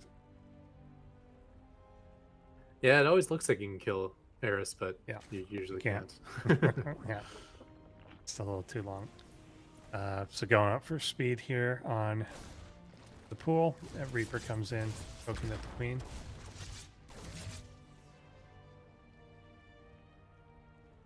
Yeah, I think Gina got cheesed, didn't she? I think I remember her dying to cheese and throwing down an Evo chamber, and I'm like, oh no, that's not Yeah, what you need. yeah. It was against Zozo, so it was just the double zealot rush. Ah, okay. Yeah. So there was just nothing, like no spines or anything, so it just wasn't prepared for that type of attack. Yeah, if you're not good against cheese, you're going to get wrecked by Zozo, because Zozo's the master of the The cheese. only thing. Nice Reaper mic right here. These slow Lings are slowly getting dwindled away. Although at least it's Lings dying and not drones, which is always good. Speed is almost finished. Also going for the +1 melee there. Yep, nice early third hatch. I like that. Reactor and Tep Lab on 2 barracks is going to make for a decent sized bio army early on. +1 attack for the bio, already on route. I like going early upgrades too. Yeah, I think so. Haven't built your first Marine yet? That's Yeah. okay. Let's start that upgrades for the Marines anyways. Oh, a second Injve as well. Yeah, I think that's a thing too. I was just about to say I'm big on upgrades and often double forge when I can. And so, yeah, double engine. I think you don't see that enough. Zerg, I feel, out of the races is the most likely to double Evo, but I feel the other two are more hesitant to do that. Yeah, or even triple Evo. Yeah. There's so many mixes now of melee and ranged attacks. Even on the ladder, I face triple Evo fairly often. Yeah, and for a lot of people too, it's not a waste. You can make it like an early part of a wall or something. However, without an armory, there's not going to be no +2 when that +1 finishes. Yeah. Ideally, you want to get that armory started when those upgrades are about halfway done. Very true. Got the cloak coming out. Is that a It's a layer. cloak? Yeah. No, I No. mean the cloak research. Yeah, that's for Is it- Banshee. That's a Yeah, Banshee cloak. Yeah. because I don't think we've. Yeah, there hasn't been a Banshee started, has there? Uh-oh. Yeah. Yeah. That was the Yeah. stated weakness for Yeah. Gashina. Yeah. But she isn't dying to, mass zealots in her base right now. So That's an already doing improvement. better than week 1 or week 2, whatever it was. Nice amount of production out of Mini Terran. This is going to be quite the force when he does push out. I don't think the Zerglings are going to get much done. I mean, there's no wall and the Marines are out in the open, but still. Yeah, That's good too many. split. Yeah, and with Yeah, that sort of yeah, yeah. micro. I mean, the Zerglings going to get some kills. It's not the worst trade in the world. Yeah, a little better on the left side there than the right, but ultimately cleaned up. But yeah, that was pretty reasonably even. That's not a problem.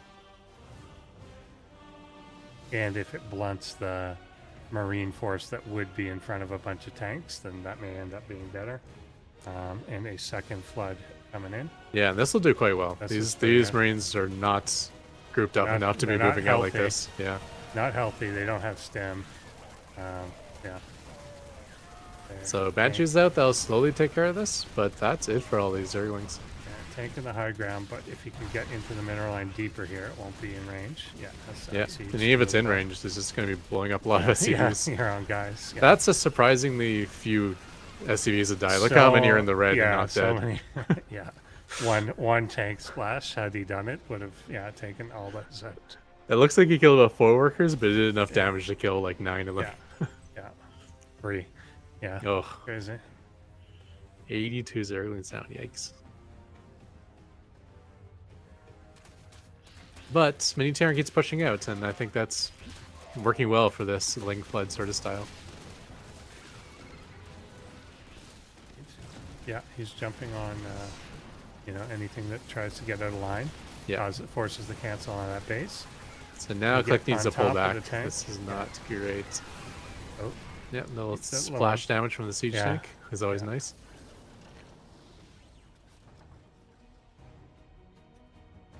so Still 20 lings on the production tab, so it looks like the flood is going to continue. yeah. I do like how he pulls back the hydras once he runs out of zerglings. Oh, even burrows. Burrow, yeah. Very nice. Usually we see the burrows with the roaches because roaches get the regen bonus, but really burrow works for every unit. Yeah, exactly. It's almost never not bad. There, once again, splash on his own units for a bit, but Raven will help him clean up some of the burrowed stuff. Mhm. He's kind of got to get out and maybe start pushing back the creep here too. Lycogena is taking a lot of bases. Yeah, but not really upping the drone count. Yeah. So, So, yeah, and 36 this aggression workers. is just getting worse and worse at this point. So yeah, lots of bases, lots of creep spread. I love that. But the trades are not going well, and the drone count's not getting higher. Yeah. And every time I look at the production tab, I just see like 20 lings, 26 lings, something like that on the board. Yeah. At this point, he almost needs to let him get a bit onto the creep, try and crush this, and then figure out Yeah. that transition. Oh, nice little flank there. That was nice. Got some Marines away from the siege tanks. Although siege tanks shooting his own bio is about Yeah. the better damage he's getting in. Hatchery goes down. That's not a big deal. Maybe you need the larva, but you certainly didn't need the base with the drone count he currently has. Or she currently has, I should say.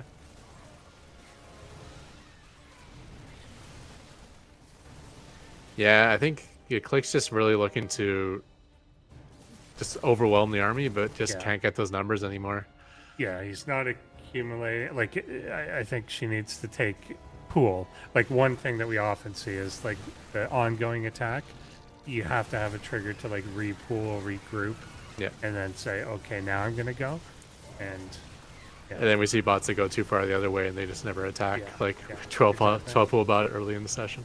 yeah, exactly. It's really hard. Like, anytime we say like someone should do this, of course it's really hard. That's the point. It's that type of thing that is like the human decision making, where it's easy is the most hard thing to get the bots to do. Yeah, I think it was Xena Zerg I saw that was doing extremely well. Or maybe it was Kaninana. But one of those bots was doing an incredibly good job of just staying back until they got Yeah. enough army and then just flooding and overrunning. Like, well, I think it was Kaninana just had the logic down almost perfect. Yeah, I think he almost, and it's hard to do it with like exact numbers or something, but it's kind of got to be if I flood it the first time with 20, the next time has to have 30, then we've got to have like 50. like you've got to be escalating kind of what you're doing, or else you're probably not making progress. But you don't want to like tell it numbers like that. Yeah.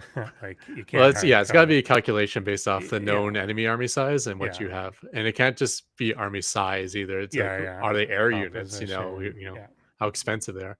So you got to really work on that formula to get it down right. Yeah, had this attack been a little more successful, it would have been interesting.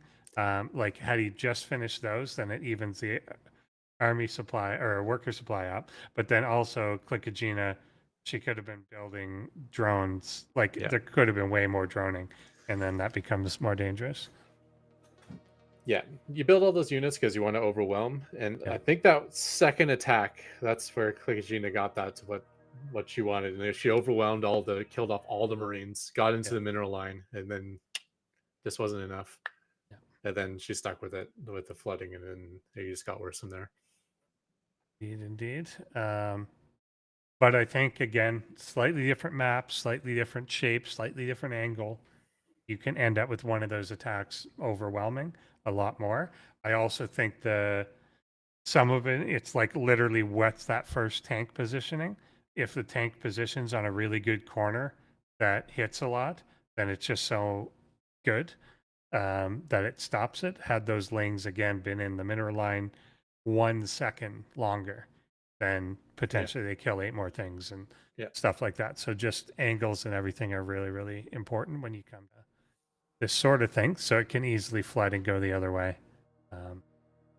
And you can just catch someone moving out too. If instead of you coming in and they're in a nice little ball, they were trying to do something, then you can just, crush when you died before. But let's find out on game number 2.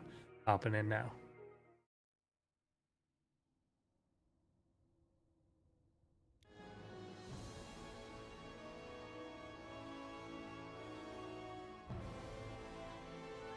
Military.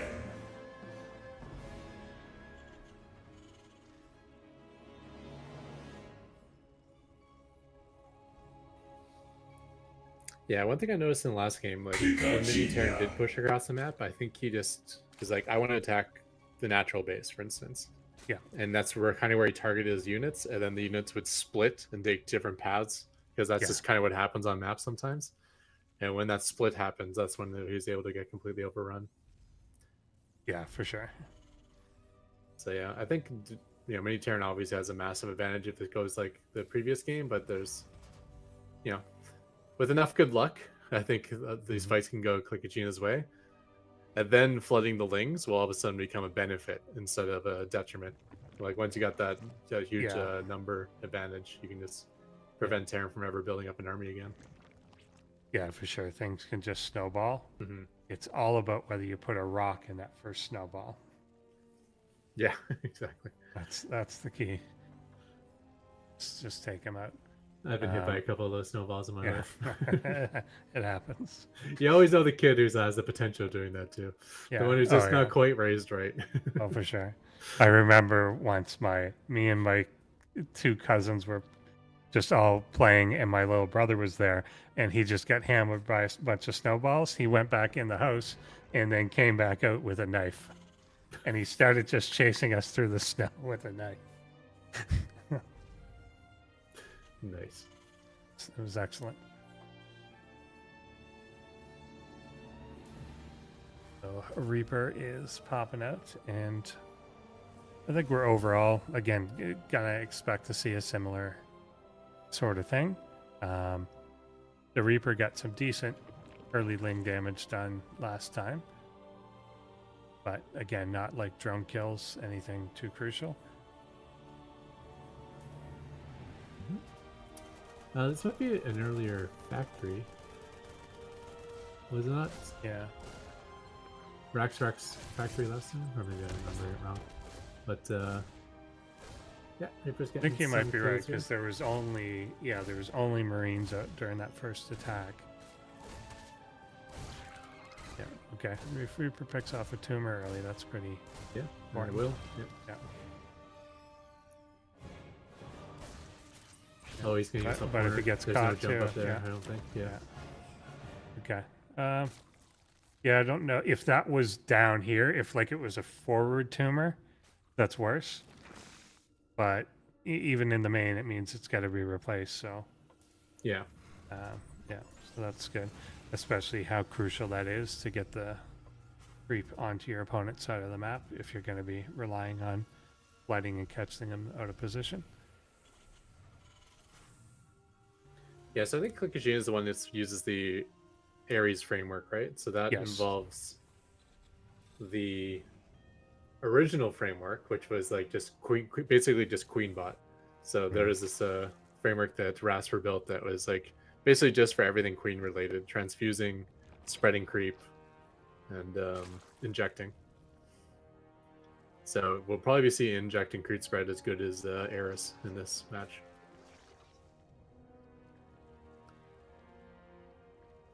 Third hatch is down. Maybe a little bit later. No, not later, because it's almost done. Same timing as game 1. Yeah. Custom shells, +1 armor. Okay, all about the same. Yeah, very similar, I think. I guess one of the reasons those Zerglings doing a little bit better than normal is that early Evo chamber. So +1 finish is extremely early for Clickagina compared to what I'm used to in TVZ matches.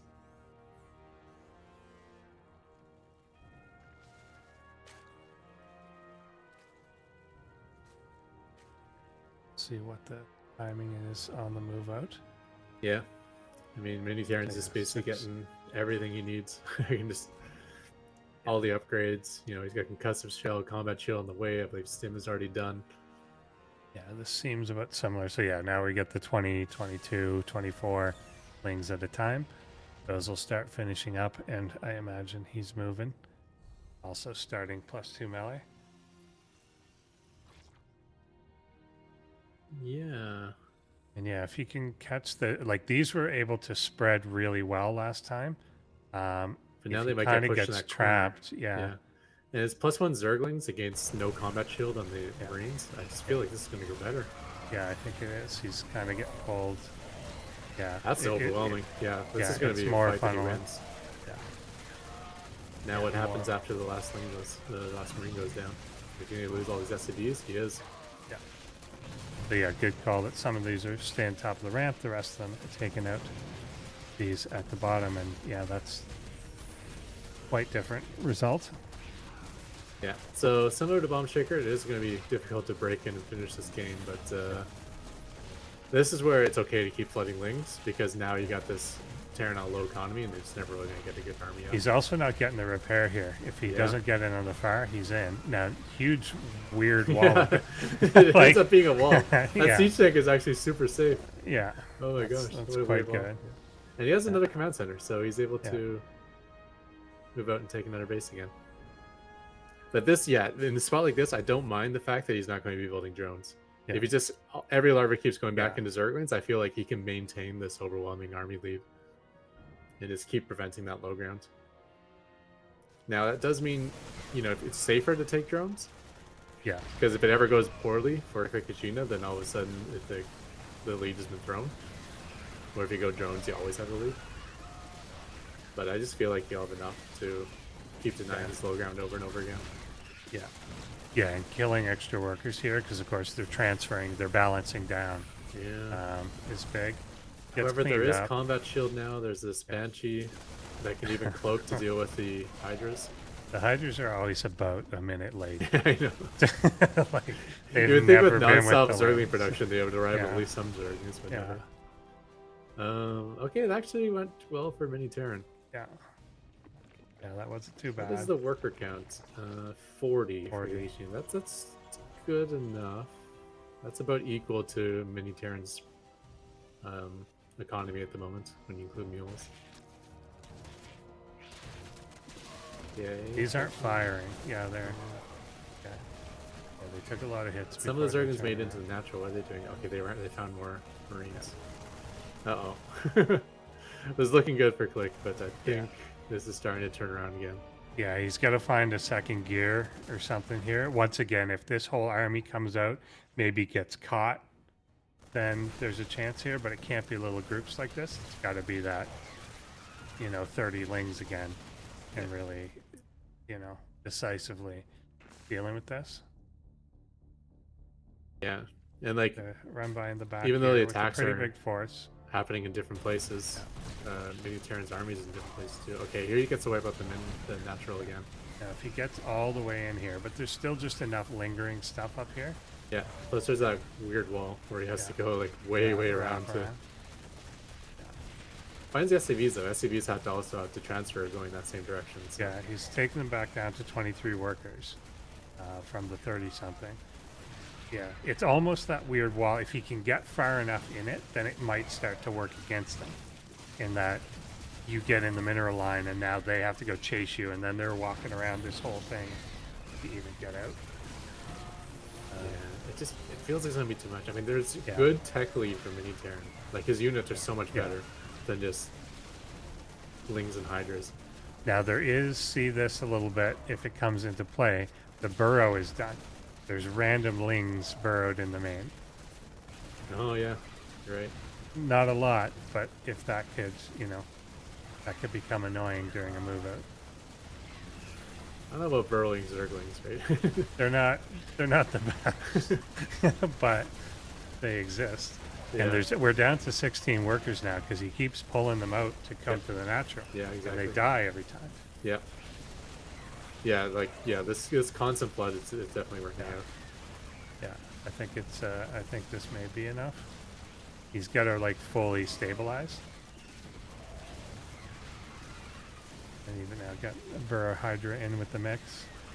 Yeah, once this barracks and depot go down too, now there'd be like a direct path into the there you go. units. And no more shields. Okay, yeah, so I just need to break through it initially, and then that constant flood of Lings and Hydras doesn't look dumb anymore. Yeah. It looks like, hey, I'm ahead, and this is the way to make sure I keep my opponent from rebuilding again. I still like droning more. It doesn't end the game, but it feels safer. To me, again, if you have a second gear to go to, I think it guarantees your win, but I don't think he does. So this is what he built. So like droning more and getting more stuff wasn't relevant, and I don't think the Hydra part of this was particularly that relevant either. So I think it was always just going to be larva for Lings. Yeah. And check out that mini map too. Yeah, like these Hydras are barely even attacking that. They're only accidentally attacking that command center. That was not their purpose. Yeah, I got the impression it's gonna be Lings, then a whole bunch of Hydras would join later on, but it looks like it's like one Hydra for every 45 Lings or something. I think it's down to he's taken the one gas, and then he's still doing upgrades. So he's taking the one gas, upgrading, and then building Hydras with the remainder. Gotcha. Which is not a lot. Yeah. Okay, ace match time. This is it. There we go. Yeah, I think this will be a good one. Tournament if you lose it.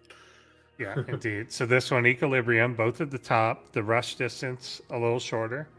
I think, again, because you're not spreading wide, I think the creep potentially gets over there quicker. That could be true as well. So, but only like one path to go from one side to the other. So the odds of the Marines getting split up into like multiple packs is less. Yeah. And the more they stay together, the stronger they'll be against the Ling flood. Yeah, I think it'll be down to that initial encounter again. Just the whole positioning of that felt like the Marines couldn't do that spread they did in the first and really split the Ling force. The Ling force stayed relatively together and was much more effective. We'll see, where does he put them? Do you have space? Yeah, I think something was different that time too. Like either combat shield was done in game 1 and wasn't in game 2, or +1 for the melee units was done in game 1 and wasn't in game 2. Something made that way better for the Kuchina. Yeah, but yeah, I think we're ready to see it now. So hop in. Last match of the night.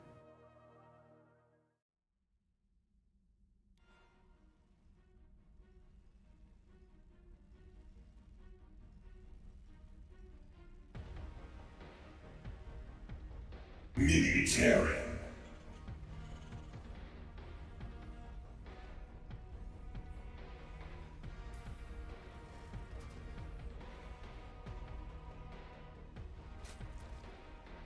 Picadinha.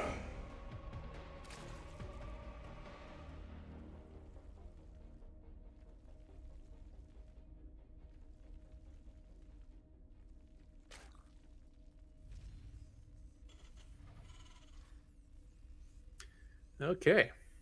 So it's like same build out of mini Terran, at least so far. Hatch first out of Klikajina. And yeah. Yeah, I'm just trying to think of think ahead to directionality of like when an attack happens, which way do things go? Do you end up in a mineral line? Do you end up a ramp? Mhm. That sort of thing makes a difference. Like I'll put it Maybe. this way, I think a 2-base mini Terran with Yeah. like full saturation on 2 bases is gonna slaughter Klikajina. Yes, I agreed. So even though it's 5 hatches on 40 drones and just mass zergling, you're not Yeah. going to be able to beat mini Yeah. Terran. So you really need to like do what happened last game, break through the army, and then wipe that mineral line at the Nat. Yeah, I think so. I guess the first Reaper got cleaned up fairly quickly last time too. It did. It got caught. It seems like a small thing, but that can make a difference, right? Yeah. Now it only killed 2 lings instead of 6, and that means that the attack was 4 lings stronger later on. So little things add up, especially when that initial engagement is usually so close. I really wish Mini Terran just kind of threw away the Banshee idea, though. It would be nice to see like some medevacs with those Marines early on instead of that would help a lot. Instead of a Banshee and Cloak, which is a major investment and is not a medevac. Oh, denying the third. Oh, that's a really that's a that's pretty big different. one. Yeah, like a lot of things is based on the timing of those initial larvae and everything. Queen wants to get back to do this inject too. It's getting excited.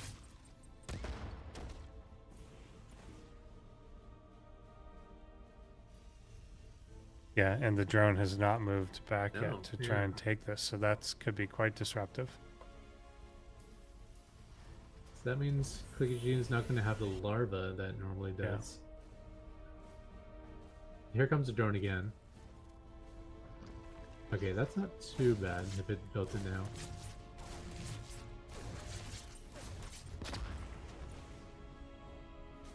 It's Hello? gotta build it though. It doesn't have the minerals, so that could have that could have been much worse. The Reaper's is like, yeah, I got your brother. It's still coming back in time. Yeah, Oh, so just in time. very clutch, very clutch. Yeah, big difference here though is that's a forward. That's a third, so that's going to be creep spread across the map faster, True. even though it's down later. Yeah, still could go a lot of ways with this. It's the question will be how much does that hurt when it is time to gear up. Go. And there's no Overlord on me. Oh, never mind. Some supply is freed up.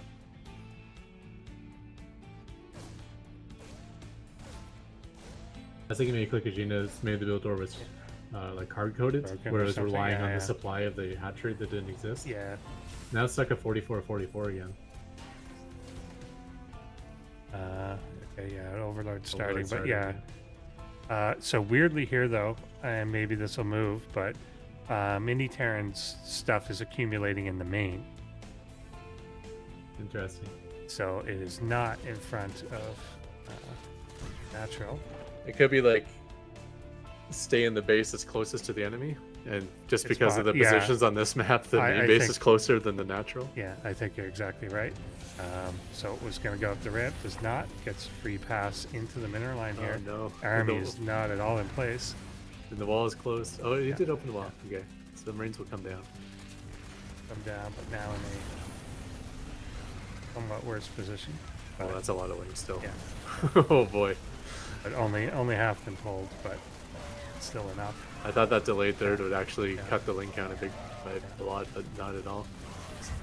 Does not appear to. Yeah, so that picks up. No opposition.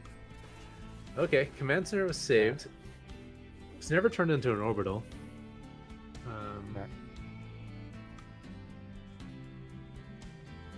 Yeah, okay. Well, the cloak is on the way once again. Combat shield is almost done. That's when things started looking good for Mini Terran last time. Yeah. The Lynx weren't able to just like walk over the Marine so easily. This is interesting. If he keeps accumulating in the base, it makes it easier to keep taking out the natural, obviously, but it also means you're not going to like catch that stuff out and kill it. Yeah. But yeah, but I think you're exactly right that like if you look at the positioning of that, it's which base is more forward, stand in front of that base. I think that's exactly what's happening. Which kind of makes sense. You take it forward third base, you probably want to Yeah, have your over army there. Yeah. So maybe this will work out okay if like all these units just die against the wall or something. Yeah. But- If he floods in, dies here, then the CC relands and he can reestablish, then that might be Yeah, that sounds to the good. benefit. And there's some SCV repair. Yeah, this could work out quite well for mini turn. And he needs something well to happen because he's stuck on one base against a 4 hatch Zerg. Yeah, so absolutely shredded. Not a single Zergling got a single kill. Okay, that's just what mini turn needed. But he can do that all day, and it's not gonna work if he Can't never get takes the back natural. Yeah. That was the opportunity to wipe that out and then go take the natural base, and then rework her up. Okay, so here's the move out. But this is not floating back. Yeah. He's not repaired this yet, so I think it's still in this mode. This might actually be okay for mini turn. Yeah. Maybe he doesn't need an extra base. Maybe he just needs to get enough bio together To just move. that yeah. the Zerglings aren't Because this scary. is a lot, yeah. I do like that he's heading back because I like him to actually group up more. But he's okay. This is gonna trade. I mean, not great for the Khajiit, but any kills is good. There's the lone Hydras again. At least okay. This is the most we've seen Zerglings with Yeah. Hydras.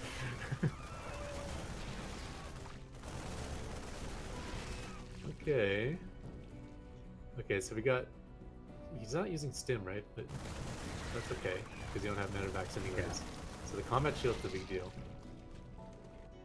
Combat shield and good micro. There's I a wonder little bit if of a there's backstab there. Yeah, I wonder if there's a world where this little bio army can actually go win the game on its own. Possible. Like the attempted surround here is good, but it's not enough. Oh yeah, catching the reinforcements. I like it. There's Burrow's done now. Yeah. Which I'm still on the fence whether it's good or not, but I guess it's better than just losing them. But I don't know that what they'll do. but I feel like in the process of trying to burrow, Yeah. you could have attacked one You more could have time before attacked. dying. Yeah. Yeah. And it's not like he's burying all of them. He's still losing most. Yeah. It's like, so yeah. If you burrow a Zergling when it's low, it's probably going to die before it burrows. Yeah. Oh no, That's this is bad. interesting.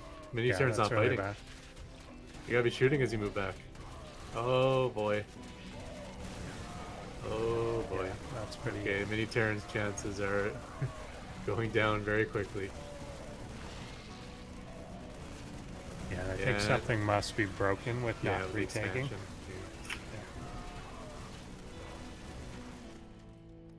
But even with that bug, I thought like maybe, you get up to like 70 Marines. I could see that just like being untouchable versus Yeah. Lings with a couple Hydras, and you can get to 70 Marines on one base, especially if you're sitting behind that wall and just killing Zerglings for free, which he did for a little while. Yeah, it's the move out and catching that. Like right here. moves Although against him. Okay, there is a now Marine he's standing stepping on the out. on the depot, so Yeah, you couldn't close it. Yeah. Okay. Now you can. Oh yeah. I think that's just about it. Yeah. Yeah, I mean, again, something's got to be bugged out here. He's up to 45 workers again. He could easily move down, reestablish that, be fine. But he isn't, so I don't know what happened. Yeah. It all started with the rally of the Marines being in the wrong base too. Yeah. Maybe Yeah, he doesn't exactly. even lose. Well, actually, maybe that would end up being a good thing. I think he loses his natural either way. That was a lot of Zerglings. Yeah. No repair going on. I mean, very late. So is it in time? Nope. Is there He doesn't even have the minerals to repair. Is part of the problem. Oh, He's, how many he's patches is really down low. to? Yeah. 2. Yeah. Oh boy, yeah, that's it. Yeah. All right. Cyclicagina, moving on. Mini Terran. Is he gonna long distance mine at least? I mean, they would die, but I don't think so. Yeah. I think it would have already started already. Yeah. You don't need Yeah. 22s or Marines on one patch. Oh, maybe. There you go. 40. There you go. Yeah. Will they return one round before they die? Oh, there's just this fine. Yeah. It's on Yeah. base too. Yeah. Oh yeah. Yeah. That just Oh, for and now his further command center's finally moving out. Yeah. Oh, that's too bad. So late. He's got a nice little pocket with the Marines.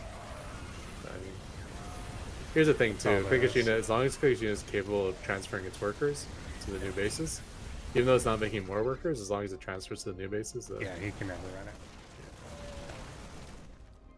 Yeah, so this, will it land? Will it ever land? I guess it won't. I think it wanted to land is like no Yeah. too low in health, Yeah. just like before. Yeah. All right. All right, so we have There you our go.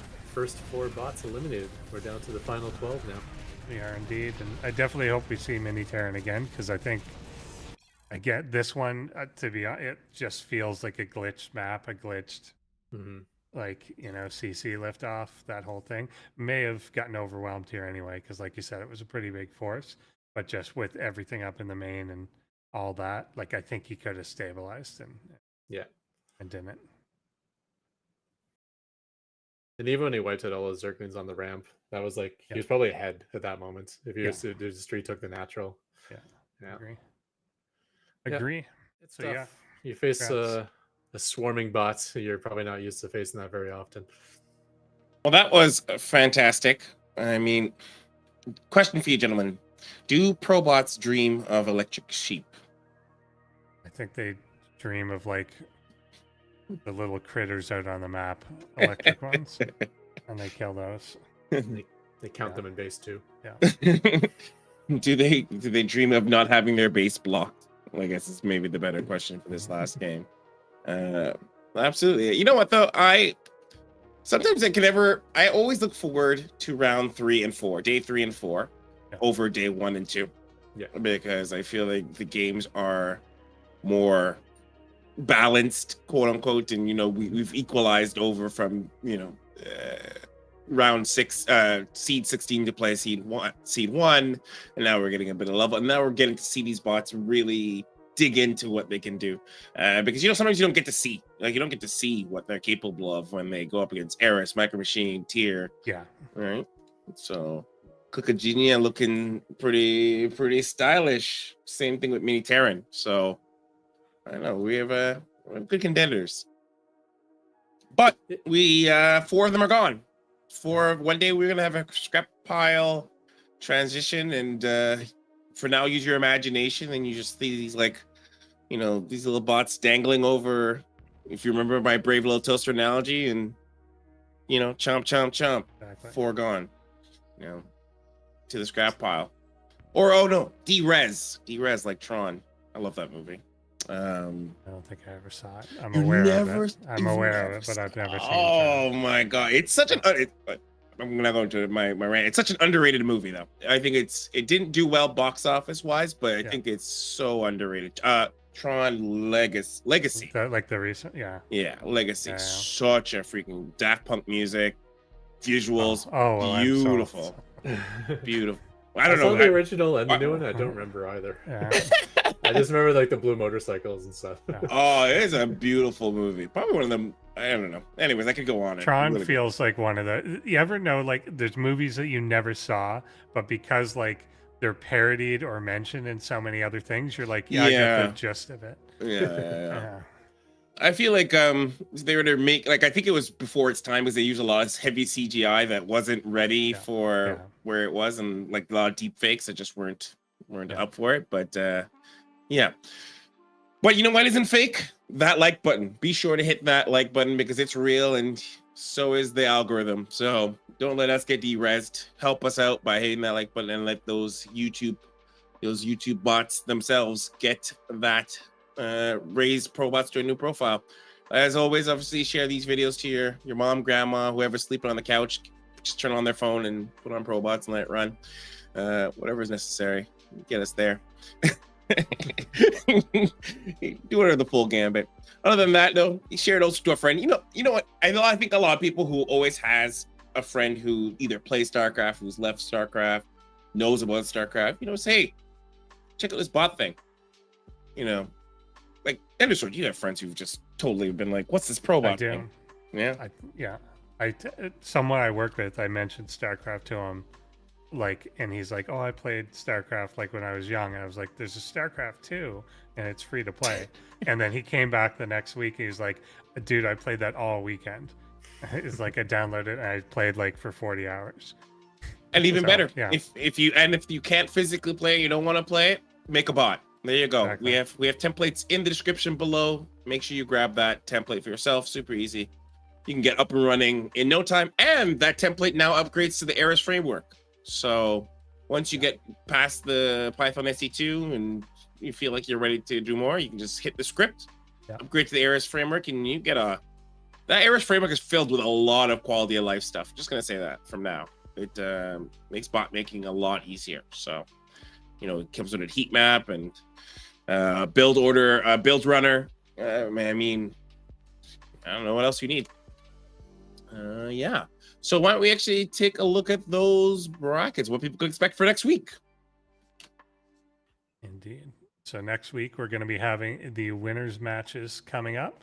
So we're going to have a Ketrock versus Tier, Xena versus Benbot BC, Micro Machine versus Sharkbot, and Eris versus Zozo. 8 undefeated bots. Yes, so exactly. Some perfect records will be broken. Yeah. I mean, this is the Clash of Titans because these are, man, I don't know. I'm trying to think of which I would be looking forward to, and then I hear you guys. I'm going to say Xena versus Benbot BC because I think that'll be interesting. I think Benbot BC is one of those weird bots because everyone kind of I dismiss him. I'll be honest. I'm sorry, Benbot. I do kind of like put you in the, it's just Benbot BC, but he's really solid. He is consistently in the top bots, and you could crash up on him. Like, he's the kind of bot that if A, you let him snowball, you're going to get wrecked for sure. B, if you attack him incorrectly, you're probably going to get wrecked. So he has some weaknesses, but for the most part, if you let him do what he wants, you could be in trouble. Yeah, for sure. He tries to take control of the game pretty early, and I think at the very start that wasn't it at all. Like, Benbot just kind of was passive, tried to get up to what he wanted to. Now he's switched to much more of a strategy of, I'm going to attempt to contain and control you until I get to where I want to. So I think that's just evolved a lot over time, and like all the improvements that he makes are just spot on exactly what he needs to do. I mean, I still believe in a year of the Benbot. I think there is going to be a ProBots. I don't know if it's this season. I don't think we've spent enough time with him, but for me to make that prediction. But I do feel like there's going to be an era of Benbot. I don't know when, but I think it is because I think he's on the cusp of bot greatness because he has this like you said, the contain isn't quite perfect yet, but his late game is still, I think, one of the strongest ones. Yeah. All right, so. Other thing, Ketrock, where are you feeling? What are you feeling? Oh no, we lost our bracket. Okay.